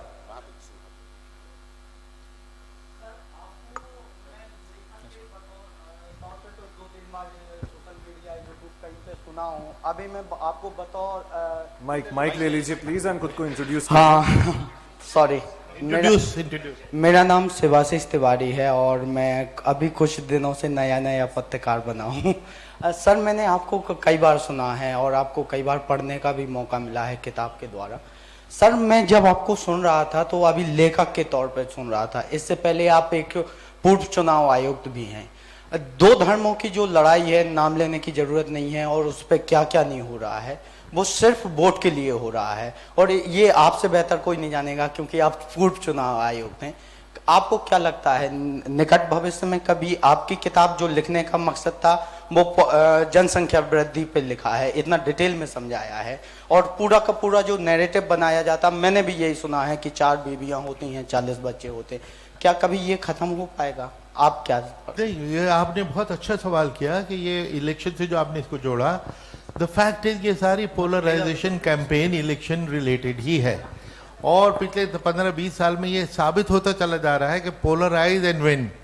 तो अंदर से चाहे उनको मालूम भी हो फैक्ट्स क्या हैं, लेकिन इस तरह का गलत अफवाह फैला के अगर हिंदू मुसलमानों में नफरत पैदा करा दी जाए और हिंदू वोट कंसोलिडेट हो तो इलेक्शन जीतना आसान है। तो ये अनफॉर्चुनेटली सिचुएशन ये है। हालांकि अभी पिछले दिनों यूपी के इलेक्शन हो, हम काफ़ी टीवी चैनल पे देखते थे कि एक आम बाजार का आदमी, गरीब आदमी भी कहता था अरे भाई हिंदू मुस्लिम सुन के हम थक गए। हो सकता है कि एक फटीक फैक्टर आए किसी वक्त, एट द मोमेंट तो अभी कोई सिल्वर लाइनिंग नज़र नहीं आ रही, लेकिन आगे ये लोग इससे तंग आ जाएं और उनको ये चीज़ नज़र आ जाए कि ये तो जानबूझ के सिर्फ लड़ाया जा रहा है इलेक्शन जीतने के लिए। इलेक्शन के बाद सब हालात ठीक हो जाते हैं। तो इसको कैसे रोका जाए? At the moment unfortunately I have no strategy except hope, but hope is never a strategy. We must have institutional mechanism. Okay, last question from Surendra Singh ji, BJP. Mic on karo. I am a retired civil servant. You have rightly said in the beginning itself that the myth about Muslim population is it is mostly a myth and less of facts. I just want to know your opinion about one thing, that most of the rational Indians do understand what all you have written in the book. But what is the reason that whatever is thrown at the Muslim community, it gets stuck to them?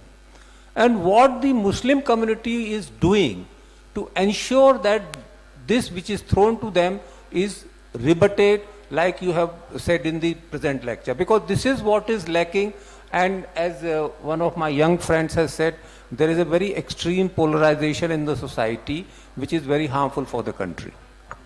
ये आपने बिल्कुल ठीक बात कही कि इतना wide spread myth है। जैसे मैंने बताया कि जब मैंने 1995 में ये स्टडी शुरू की थी तो मुझे भी ज़रा सा ये डाउट था, ये चीज़ें मेरे दिमाग में हो गई थी। लेकिन सर मैंने ये देखा मेरी किताब का रिस्पॉन्स कि मैं अगर आप अमेजन पे जाएं 170 कमेंट्स हैं, 5 कमेंट तो एसवाई कुरैशी नाम देख के ही गालियाँ, मुसलमान ऐसे वैसे वो 5 हैं वो बेवकूफ़। लेकिन बाकी के 165 ने ये पे ये कहा कि आई ओपनिंग रिवीलिंग, हमें नहीं मालूम था ये इतने, और ऑल आर हिंदूज। तो इट मीन कि वो Hindus have an open mind. जब मैं तो अक्सर स्पीचेस में कहा है कि देखिए India is secular because Hindus are secular. जिस वक्त इंडिया का नई रिपब्लिक बना था उस वक्त हिंदू राष्ट्र बना सकते थे, कोई भी नहीं करता। कॉन्स्टिट्यूएंट असेंबली ने सिंगल वॉइस से 83% उसमें हिंदू थे, उन्होंने सेक्युलर कॉन्स्टिट्यूशन अडॉप्ट किया। सेक्युलरिज्म हिंदुस्तान में हिंदुओं के दम से ही जिंदा है और उसी के दम से सरवाइव करेगा। And this also answer the previous question also कि यही होप है। Thank you so much sir. Last question from Amreen Zaidi ma'am and sir. Please turn on the mic, sir. Please just tap on the button. Yeah. Sir Amreen Zaidi, मैंने जो चीज कही थी उसके लिए मैं सॉरी करने के लिए आया था। मैंने हर मुस्लिम को नहीं कहा, आज वफादार है देश की फौज से लेके हर जगह है। मेरे जितने भी फ्रेंड्स हैं मैक्सिमम मुस्लिम है, मैंने उनकी किसी की वफादारी पे नहीं किया। मैंने आज़ादी के पहले की बात करी थी, आज़ादी के बाद की बात भी यही है कि एक मुस्लिम वफादार है और इस देश का एक पार्ट है। इसलिए अगर किसी को उस मीनिंग में कुछ ये लगा हो क्योंकि हमारी फौज में भी आज मैक्सिमम मुस्लिम है, ऑफिसर्स में मुस्लिम है। नहीं, हमने उसको पूरा कोई नहीं माना। नहीं, बल्कि मैं अगर किसी को लगा हो नहीं, तो मैं उसके लिए सॉरी करता हूं। नहीं, बल्कि थैंक यू भाई। बल्कि आपने एक अच्छी बात कही थी, वो भी मैं सबको याद दिला दूं। कुरान शरीफ की एक आयत है, हुब्बुल वतने मिनल ईमान, अपने वतन से प्यार ईमान का, फेथ का हिस्सा है। हर मुसलमान को ये मजहब सिखाता है। No, I was actually very shocked because आपको पता चल रहा है मैं क्या हूँ, मेरे लिबास से या कुछ। मैं एक मुसलमान हूँ and my husband is an army officer। और इतने बड़े पब्लिक फोरम पे बोला जाता है कि पहले मुसलमान जो थे वो बहुत ज़्यादा उनके अंदर देशभक्ति थी, वफादारी थी, अब वो चेंज हो रहा है। मतलब you're questioning us? That is why I demanded a public apology from you and thank you so much for this, sir. Thank you so much.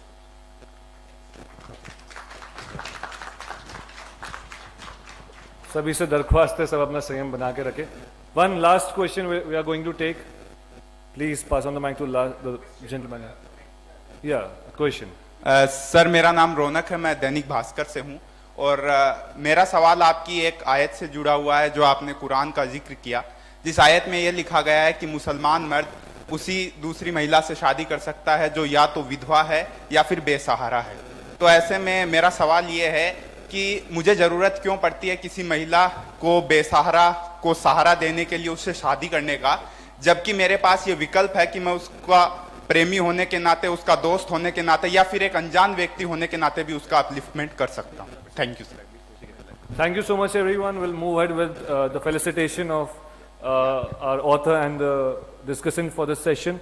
मैं invite करना चाहूँगा राघव चंद्रा sir को, the director of the Bhopal Literature and Art Festival. I would request him to please go ahead and felicitate the author Qureshi Sahab and the discussant Shastri ji as well. It's a beautiful painting, a painting based on tribal art, which is created by Padma Shri Bhuri Bhai ji. And we have a mug for our discussant Shastri ji. Thank you gentlemen for such an intensifying, intriguing session. And we hope there's more to come. Thank you so much. And again, a quiz question for the audience and the young minds here. So the quiz question for the audience, only for the audience, not for panelists, authors or discussants, is Pranay Lal in his book Indica mentions the name of a hill in Jabalpur district where the oldest dinosaur remains were found. Name the hill which reminds you, and I'm giving you a hint. Anybody in a position to answer? Name the hill which reminds you of a place in Himachal Pradesh.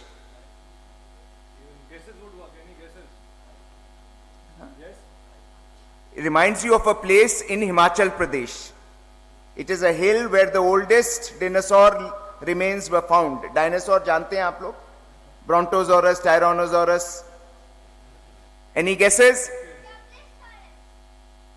No, the name of the hill, bache. So the name of the hill, this question we'll pass, is Shimla Hills in Jabalpur district. Great. Interesting. Okay, let's get going. And now let me tell you about the fourth session of this wonderful,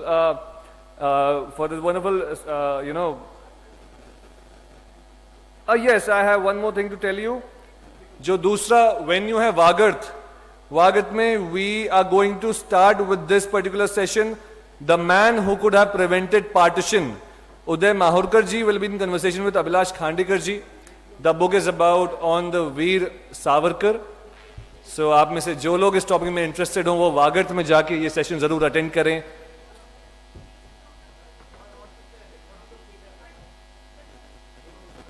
And let me, after the photograph is done, I'll request the authors and discussant for the fourth session to be here.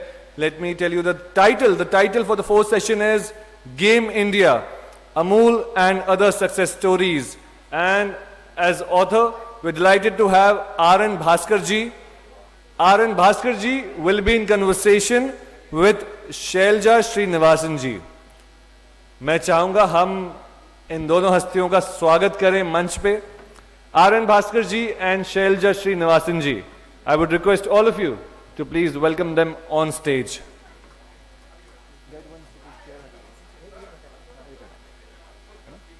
And I would request the rest of us to please be seated. This session is going to be about Game India, Amul and other success stories. A book by R.N. Bhaskar ji. And R.N. Bhaskar is an educationist, researcher and journalist. Currently, he is the consulting editor, FPJ mentor and founder editor for AsiaConverge.com. He has been a journalist for over 40 years.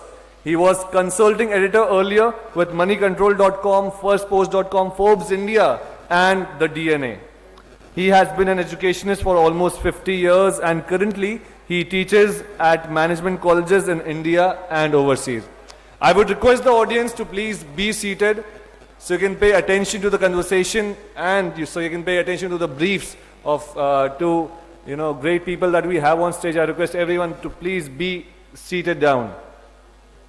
In his book, Game India, 7 Strategic Advantages That Could Steer India to Wealth, the author reminds us that the India and China were historically wealth generators. On reading Game India, one realizes that the part of the reason for India's unsteady move towards economic rediscovery and its inability to focus on one of its inherent strengths, it is its people. And as the discussant for this session, we are happy to have Shailja Srinivasan ji. She is a Bhopal-based editor with a passion for developing children's non-fiction books, and she enjoys gardening in her spare time. Ma'am, we are delighted to have you, and we are delighted to have Bhaskar sir as well. I would request you to please unveil the conversation. I would request the volunteers to pass on one cordless mic to our author as well.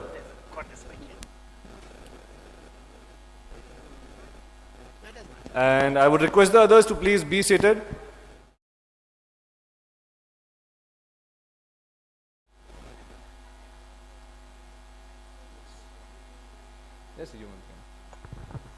Good afternoon and welcome. And I'm delighted to share the dais here with eminent journalist, educationalist, Sri R.N. Bhaskar, and a renowned author. We'll be talking today about his book, Game India,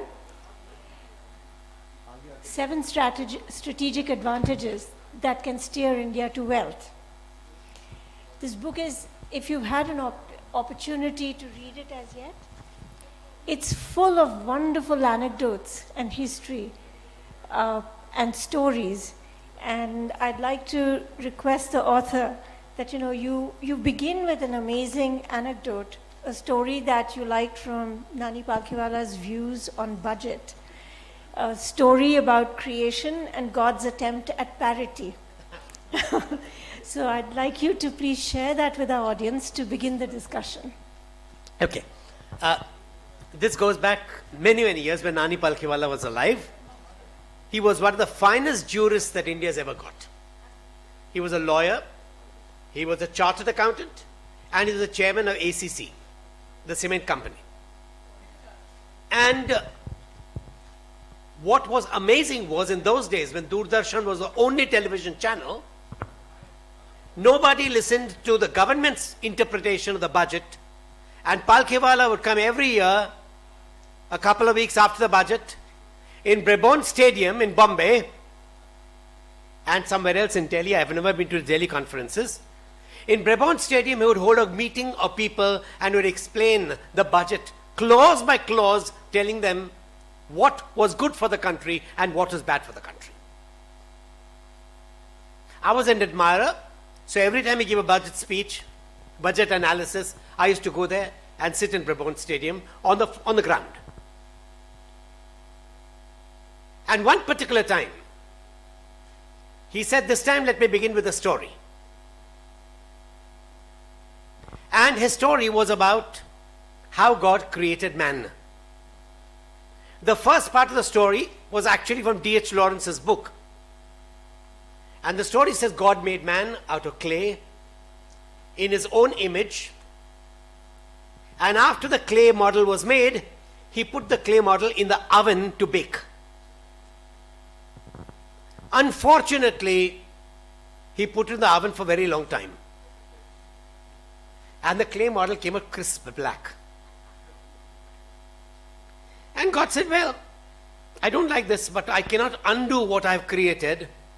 So he breathed his breath into the black clay model, and that became the black man. And then he said, I must do something better.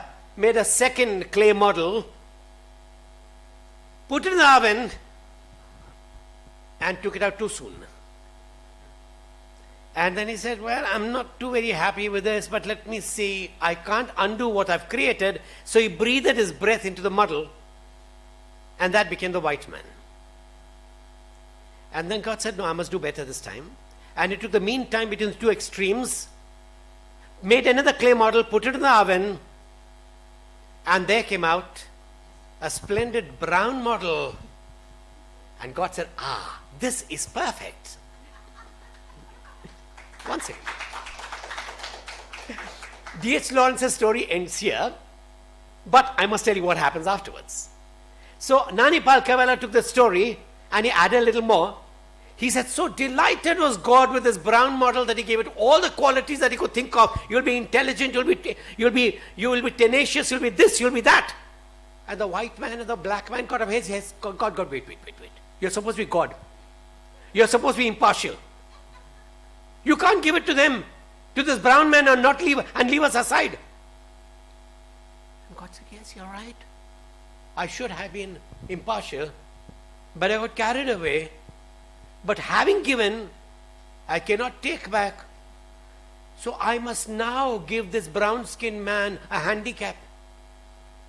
And he thought, and then he smiled, and he said, yes, I know. I shall give them the Indian government.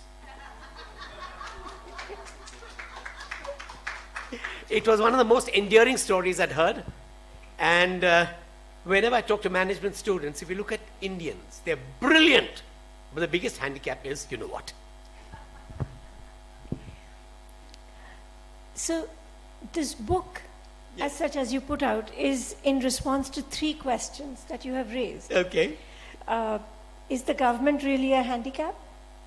The second question, who are the visionaries who've risen above every constraint the government or its laws have imposed? Mm-hmm. And 3, what can we learn from them to propel the Indian growth story forward? So, okay, let me try. Is the government a handicap? Yes. If you look at a recent monograph brought out by ORF, Observer Research Foundation, on an average, there are 11,000 compliances for companies, of which about 6,000 invite jail penalties. You can't run a country with compliances and jail penalties. And the fact is, not many people go to jail, which means there's a settlement somewhere or the other. And every settlement involves a little bit of len-den. And the government can be a big handicap. It was a big handicap in licensing days. At other times, it has other kinds of handicaps. Yes, it has many handicaps. And if you can do business in India, you can do business anywhere.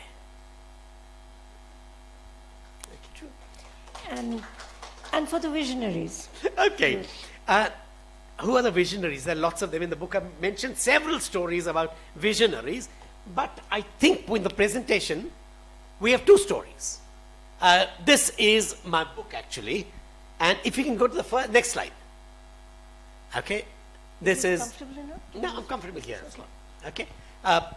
The first, once again, which is the first story?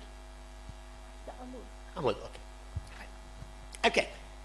One of the most interesting stories was a story that I learned in the 90s. I went to Anand. Actually, it'd be good if I sit there because I can see. Yeah, certainly. Do you need a hand? I have a problem with the legs. Ah, yes. Okay.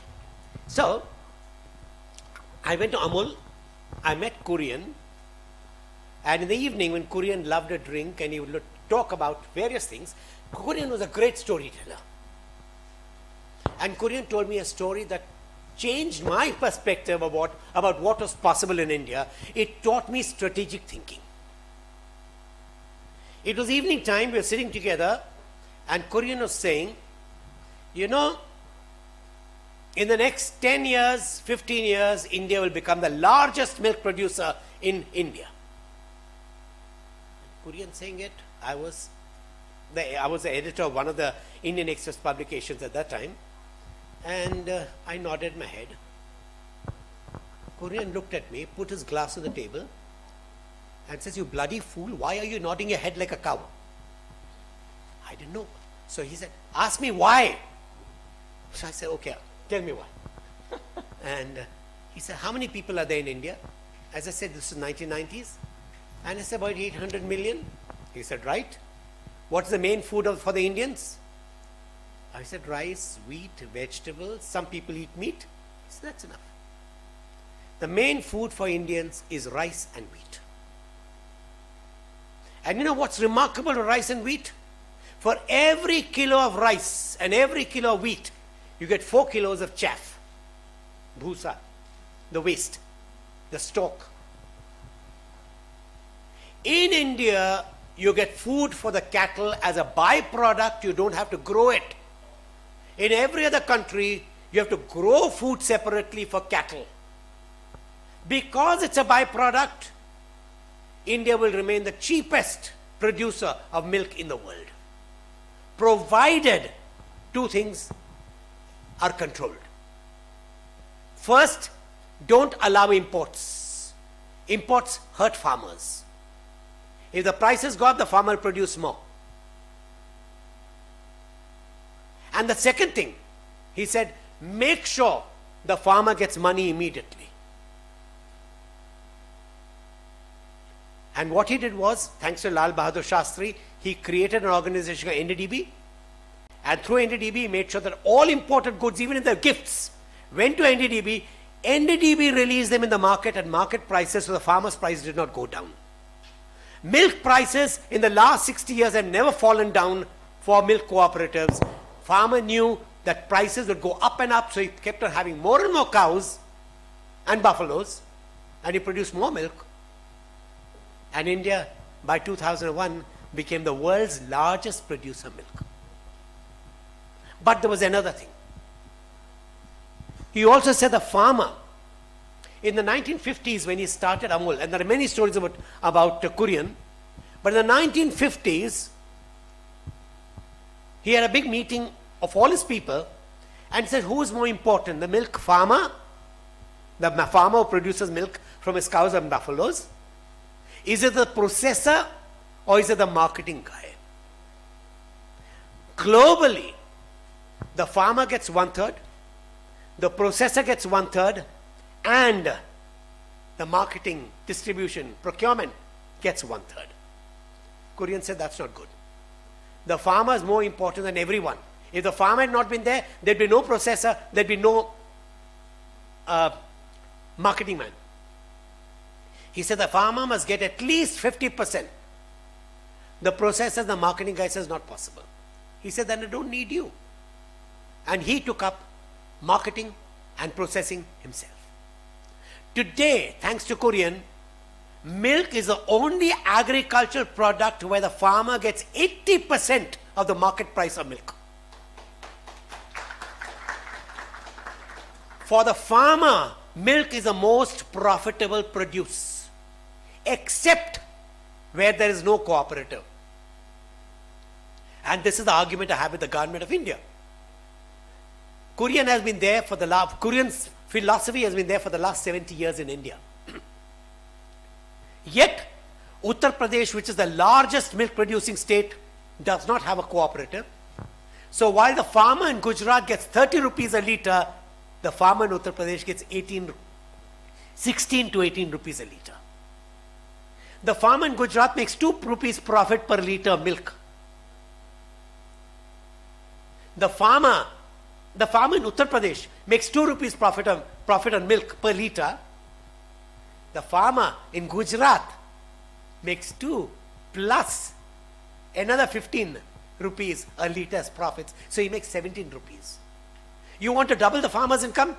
Just start a cooperative in Uttar Pradesh. You will give him 17 times more income. But no, we have promoted middlemen. And Kurian was against middlemen. India became the largest producer of milk because Kurian eliminated middlemen in most parts of India except Uttar Pradesh. Okay, there's one more story. The next slide. Next, this is the same one. Same story. Okay, let me tell you about this man. This is one of my favorite stories. Unfortunately, even management students are not taught this story. Sorry. It's about a doctor. It's about a boy who went to study medicine. His father was a school teacher in the village of Malpe in Karnataka. Malpe was a fishing village.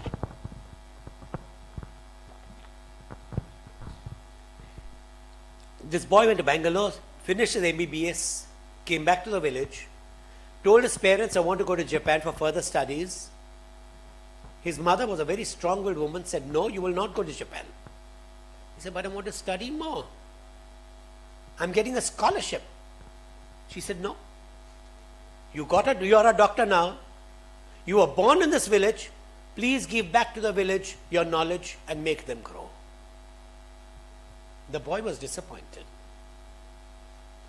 After 6 months of working as a doctor in that village, in the fishing village, he realized this is terrible. All fishing villages, the only diseases you have is cold, fever, diarrhea, dysentery, nothing else. The intellectual challenge is not there, the money is not there. So he went back again to his mother to explain that I'm not growing intellectually, I'm not growing monetarily, why am I staying in this village? And his mother said, nothing doing, stay here. And the story is that this boy went back to sleep, crying in his pillow because his mother wouldn't understand him. And during one of these crying sessions, he got what is known as a eureka moment. And said, look, I am not getting money because the people can't get enough money, don't have enough money to pay me. Can I find some way to make the people around me make some more money? And that is where he started thinking, and he came across a brilliant strategy where, because he was a doctor, and typical for all doctors, little boys and girls, children are brought by the mothers, never by the fathers. Fathers are useless. But when he knew the mothers would bring the child, he would tell the mothers, what are you doing with this boy? You want him to stay in this fishing village? Let him go and study elsewhere. Save money for the child. And the women would, he knew that, what the woman would say, but he was just instigating them. And women can be instigated. So, he told the women, save some money. The woman said, where is the money to save? He said, why? Your husband gets fish, you make some money. He said, you know what my husband is? In a fishing village, typically the husband catches fish, brings it, the wife cleans the fish, sells the fish, manages the household, and the husband just takes whatever money is there and goes and drinks. Till the next fishing expedition. And then she said, you know my husband, he drinks. He says, look, can you save some money? He says, there's no money. He said, how much money do you have with you? And the women would open the pallu of the sari and show some change. And he would quietly take up a 25 paise coin. He says, can you save this? Initially the women thought that he was insulting them. He said, no, I'm serious. He took the 25 paise, pulled out 2 notebooks, one he gave her, one he kept with himself, wrote 25 paise in both notebooks. He says, if you don't withdraw that money for 3 years, I'll even give you interest on this money. What I will do is I'll send my compounder every day to your house when your husband is not there. See if you can steal 25 paise from your husband drinking money and give it to this man. The women are happy. One, because they could steal from their husbands. And two, because it is a good way of saving and they like the doctor very much. So they started giving 25 paise, 25 paise, 25 paise to this man. In less than 6 months, the man found that he had almost about 1,000 rupees. I'm talking 1960s. 1,000 rupees equal to a lakh today. He says, look, I've got 1,000 rupees and I have to do something about it. So he went to phase 2 of his plan. Next time the woman would come with a child who had a cold. He said, the boy has a cold because he's not given good food. He can't live on fish and rice. So the women say, what will I do? He said, give it a glass of milk. He said, where's the money to buy milk? Doctor said, yes. Let me think of something. And to each woman he said, let me think of something. He already had the ideas, but after some time when the idea settled in the woman's mind, he told the woman, look, next time the woman came, he said, look, I know what you should do. You should buy a cow. He said, I can't buy milk and you want me to buy a cow? He said, no, buy a cow. He said, how will I pay that back? In those days, people paid back. So, how do I buy a cow? He said, look, I will give you money to buy a cow. He said, how will I pay you back? He said, very simple. First glass of milk give to your child. The remaining milk I will buy. And I'll adjust that against a loan. So your child becomes healthy. You don't have any worries. I repay the loan. I clear off the loan against your name. The women suspected something wrong and most women did not listen to him initially. Till one woman said, okay, I will buy. And she went and bought a cow and the children got a glass of milk. In less than 1 week, when the women saw that woman having a cow, they said, humko bhi gai chahiye. Within a few months, the entire village had cows, and now, poor man, he found that he had too much of milk to purchase. I didn't know what to do. So he started a milk cooperative, which till today is the largest milk cooperative in South India, the North Canara Milk Cooperative. And because of the milk, his collections became larger. And as his collections became larger, he realized that he had to start a bank. And so he started what is now known, what was then later, which later became the Syndicate Bank, which started its beginnings with 25 paise deposits known as pygmy deposits. Then he started a weavers cooperative. Wait, there's something more. Then he started a weavers cooperative, then he started a fisherman's cooperative, then he started a net cooperative, almost about 20 different cooperatives. While Korean was doing that from milk in Gujarat, he was doing this in Canada, North Canada, Karnataka. Now having started a bank, he wanted good customers. So he would go from city to look for good customers. And during one of his travels, he found a customer who wanted some money to buy some plastic. Gave him some money. Then he said, I can do more business if you allow me to import plastic. I said, okay, how much do you need? He said, so much. He knew this man was honest. He knew the man was paying his money. So he said, okay, I'll increase it to so much. And the trader went and bought some more plastic, imported it. And each time he paid off the banker very quickly. So one day the banker said, why are you importing plastic? Why don't you make the plastic in India? He said, the government won't let me, they won't give me a license. He said, you want a license for what? He said, I'm making yarn. He said, okay, I know someone in the government, come. And he went to Pranab Mukherjee, spoke to him, he got his license, and the first yarn factory was set up in India, large one, and that man became Dhirubhai Ambani.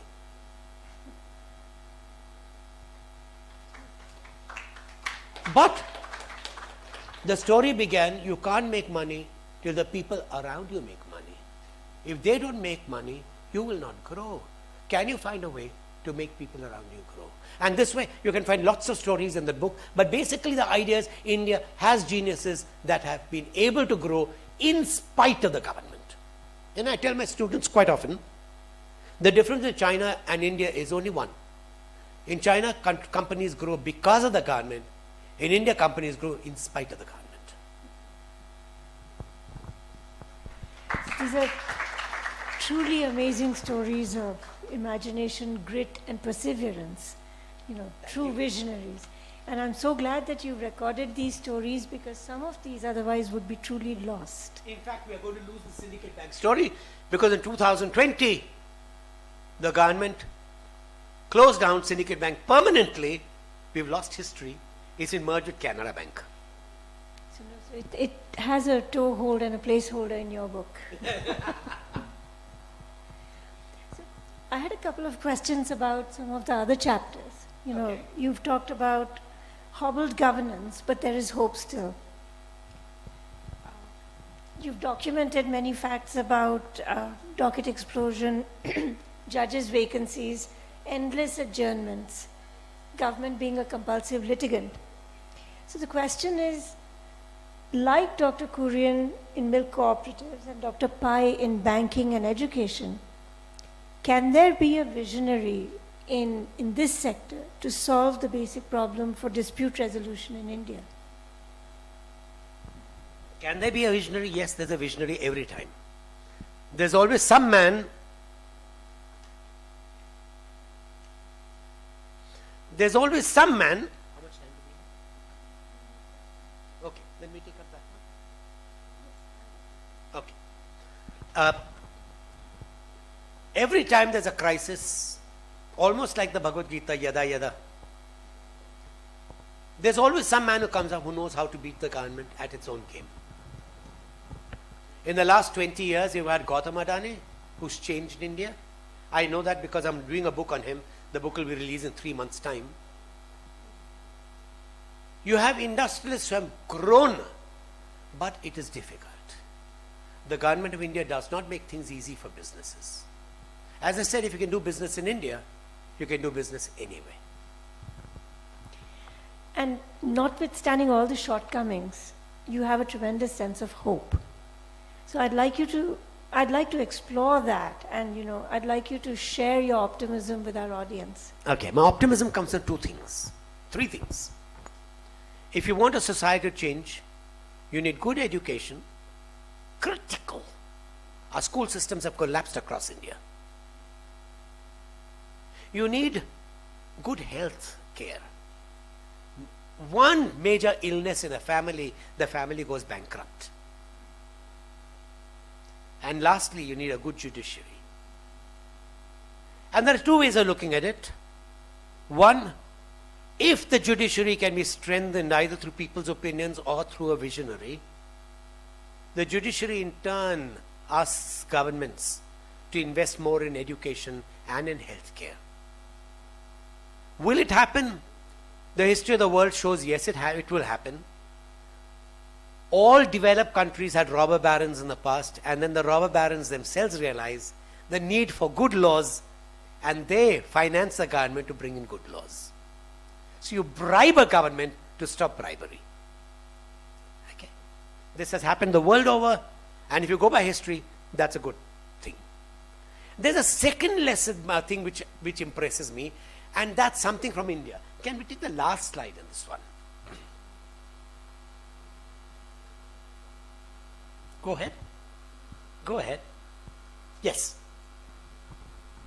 You're familiar with this image. Madhya Pradesh is Shiva country. Many people worship Lord Shiva. And one of the finest expressions of the Lord Shiva is the Nataraja. The Nataraja is big. He's the Lord of dance.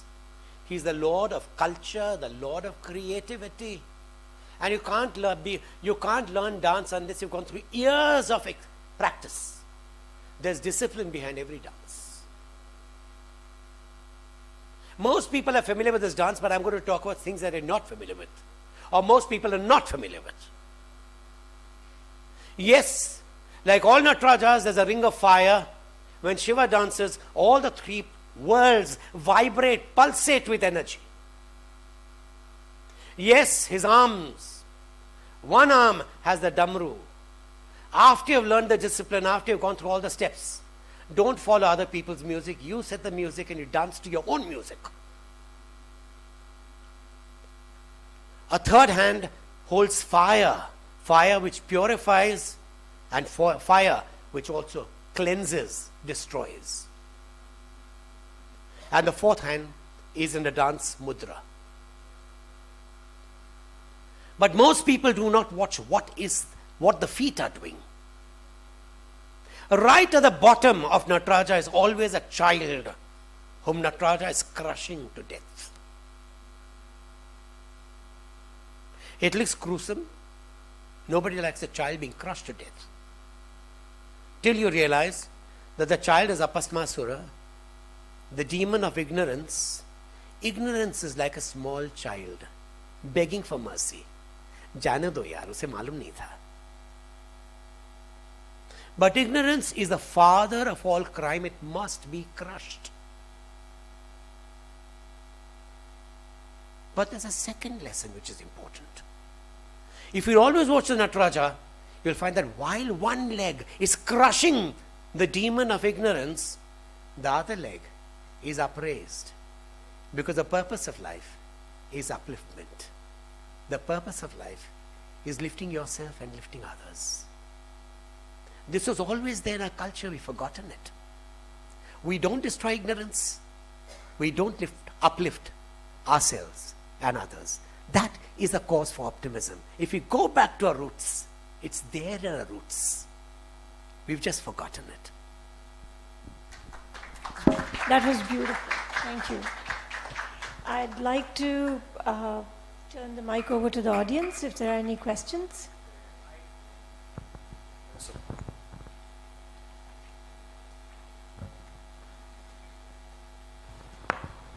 Good afternoon, sir. I'm Vartul Singh. Sir, you told the story about Mr. Kurian. Mr. Kurian devised the ways as to and made the farmers prosper. But did he propose any method of what happens to the milching cows after they have stopped producing milk? And the biggest problem in UP these days, thanks to the present dispensation, is the farmer earlier used to clandestinely, he used to sell the cows and the bulls away to wherever, to the hide factories or to Bangladesh or whatever this thing. There used to be a very ready market for that. But now, the same cows, the same bulls are being, now they are becoming Bhasmasur for the farmers themselves. You see, this is where, when you bring ideology into business, you destroy that ideology, you destroy business. I had a meeting with the Gaurakshak Samiti chiefs in Delhi. There's a whole chapter on milk and even cattle slaughter. And the Gaurakshak said, आपने किताब में लिखा कि हमें उनका ban नहीं करना चाहिए. मैंने कहा, yes, I said you should not ban it. इसे गलत है. ऐसे क्यों गलत है भाई? इसे गौ अपनी माँ के जैसे है. मैं कहूँ इससे मैं माँ को नहीं खरीदता हूँ, मैं गाय खरीदता हूँ ना. जहाँ खरीदारी आती है वहां व्यापार आता है. अब व्यापार और रिश्तों में कंफ्यूज हो रहे जरा. I said, if you want to ban cow slaughter, ban it. But the farmer used to earn 20,000 from selling the old cow, give him 20,000. You can't bring a law without compensation. That's wrong law. That's wrong practice. The farmer would take the 20,000, the farmer would borrow 20,000 more, and at 40,000 buy a new cow or a new buffalo. Now the 20,000 is gone. He can't take the risk of buying another one with 40,000 loan, so he does not buy it. His capital has shrunk. Secondly, when you have an old cow to look after, the old cow, like all old people, has more ailments and diseases and complaints. He ends up spending more, his income goes down. Now UP has agreed that they'll give 900 rupees a month for looking after the old cow, but they've not agreed to give 20,000 rupees as compensation to the farmer. So you make the middleman strong and you make the farmer weak. And the last point here, when I export anything, it's called exports. When a man exports his buffalo or his cow to Bangladesh, it is smuggling. The man is getting money now. What does difference does it make? We export meat, we export fish, we export poultry. Why do you distort business logic? You want to ban cows, fine, but let buffaloes continue. You block a buffalo ban, and then you say it's cow's meat. You send it for forensics when forensics is not even available for human beings. And you keep the van out for 2 hours, the meat gets stale, the trader has lost his meat. You don't compensate him. This is where, when ideology starts interfering with religion, with business, you distort ideology, you distort business. Thank you, sir. We'll move towards the second question. Volunteer himself, Harsh, has a question. Harsh, please go ahead. Hello, sir. My name is Harshvardhan. Sir, I have a question. So, question ये है कि आपने story सुनाई कि वो धीरूभाई अंबानी से मिले, उन्होंने बैंक खोली, कॉर्पोरेशंस करी. आपने ये स्टोरी नहीं, आपने ये नहीं बताया कि आपको ये स्टोरी कैसे पता चली या आप उस पर्सन से कैसे मिले? मैं उस बिजनेस इंडिया में था और हमारे मालिक काफी दयालु थे. बोले भास्कर, तूने बहुत काम किया, छुट्टी ले. तो मैंने कहा ठीक है. मैंने कहा मैं मणिपाल के पाइस के ऊपर स्टोरी ले, स्टोरी ले, take your family also with you. So he paid my family's airfare. I was in business India. Ashok Advani was my boss. He allowed me to go to Manipal. I had a lovely 1 week stay there. But that's another story. But while I was there, I met Ramesh Pai. And because Syndicate Bank helped Ambani's, till the day Ramesh Pai died, some member of the Pai family was always a director on the Ambani board. And then there, while staying there, I got all the details, all the old documents from the Pais about the Pai family. For Korean, I used to go to Anand very often. I even teach at Anand at Irma. And I picked up a lot of information. So wherever I've done stories, I've actually gone there and picked up information. Okay? Okay, next question please. And please, apna question crisp rakhega. We're running out of time. Hello. It's completely fine, sir. Good afternoon, sir. My name is Nitya Singh Chauhan. So my question is, your thoughts are that Indian government is handicapping our business leaders. So I want to know your views regarding the privatization of government assets. Like what impact it's going to have and how it is going to change our Indian economy. Thank you, sir. Look, inevitably, there's a Gujarati saying, jahan sarkar vyapari, tyahan praja bhikhari. Okay? It's the government's job is to look at government and make regulations and regulate. Don't get into business.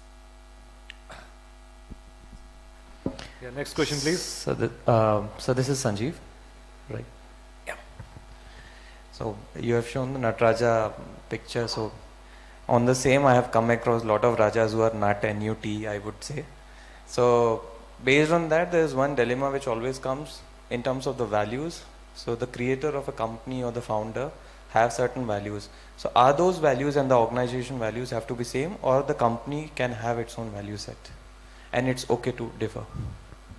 Look, business changes from time to time.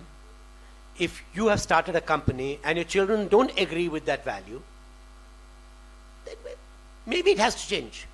But what we have not learned is how to institutionalize business so that the core activity goes in without ownership. You separate management from ownership, you will do wonders.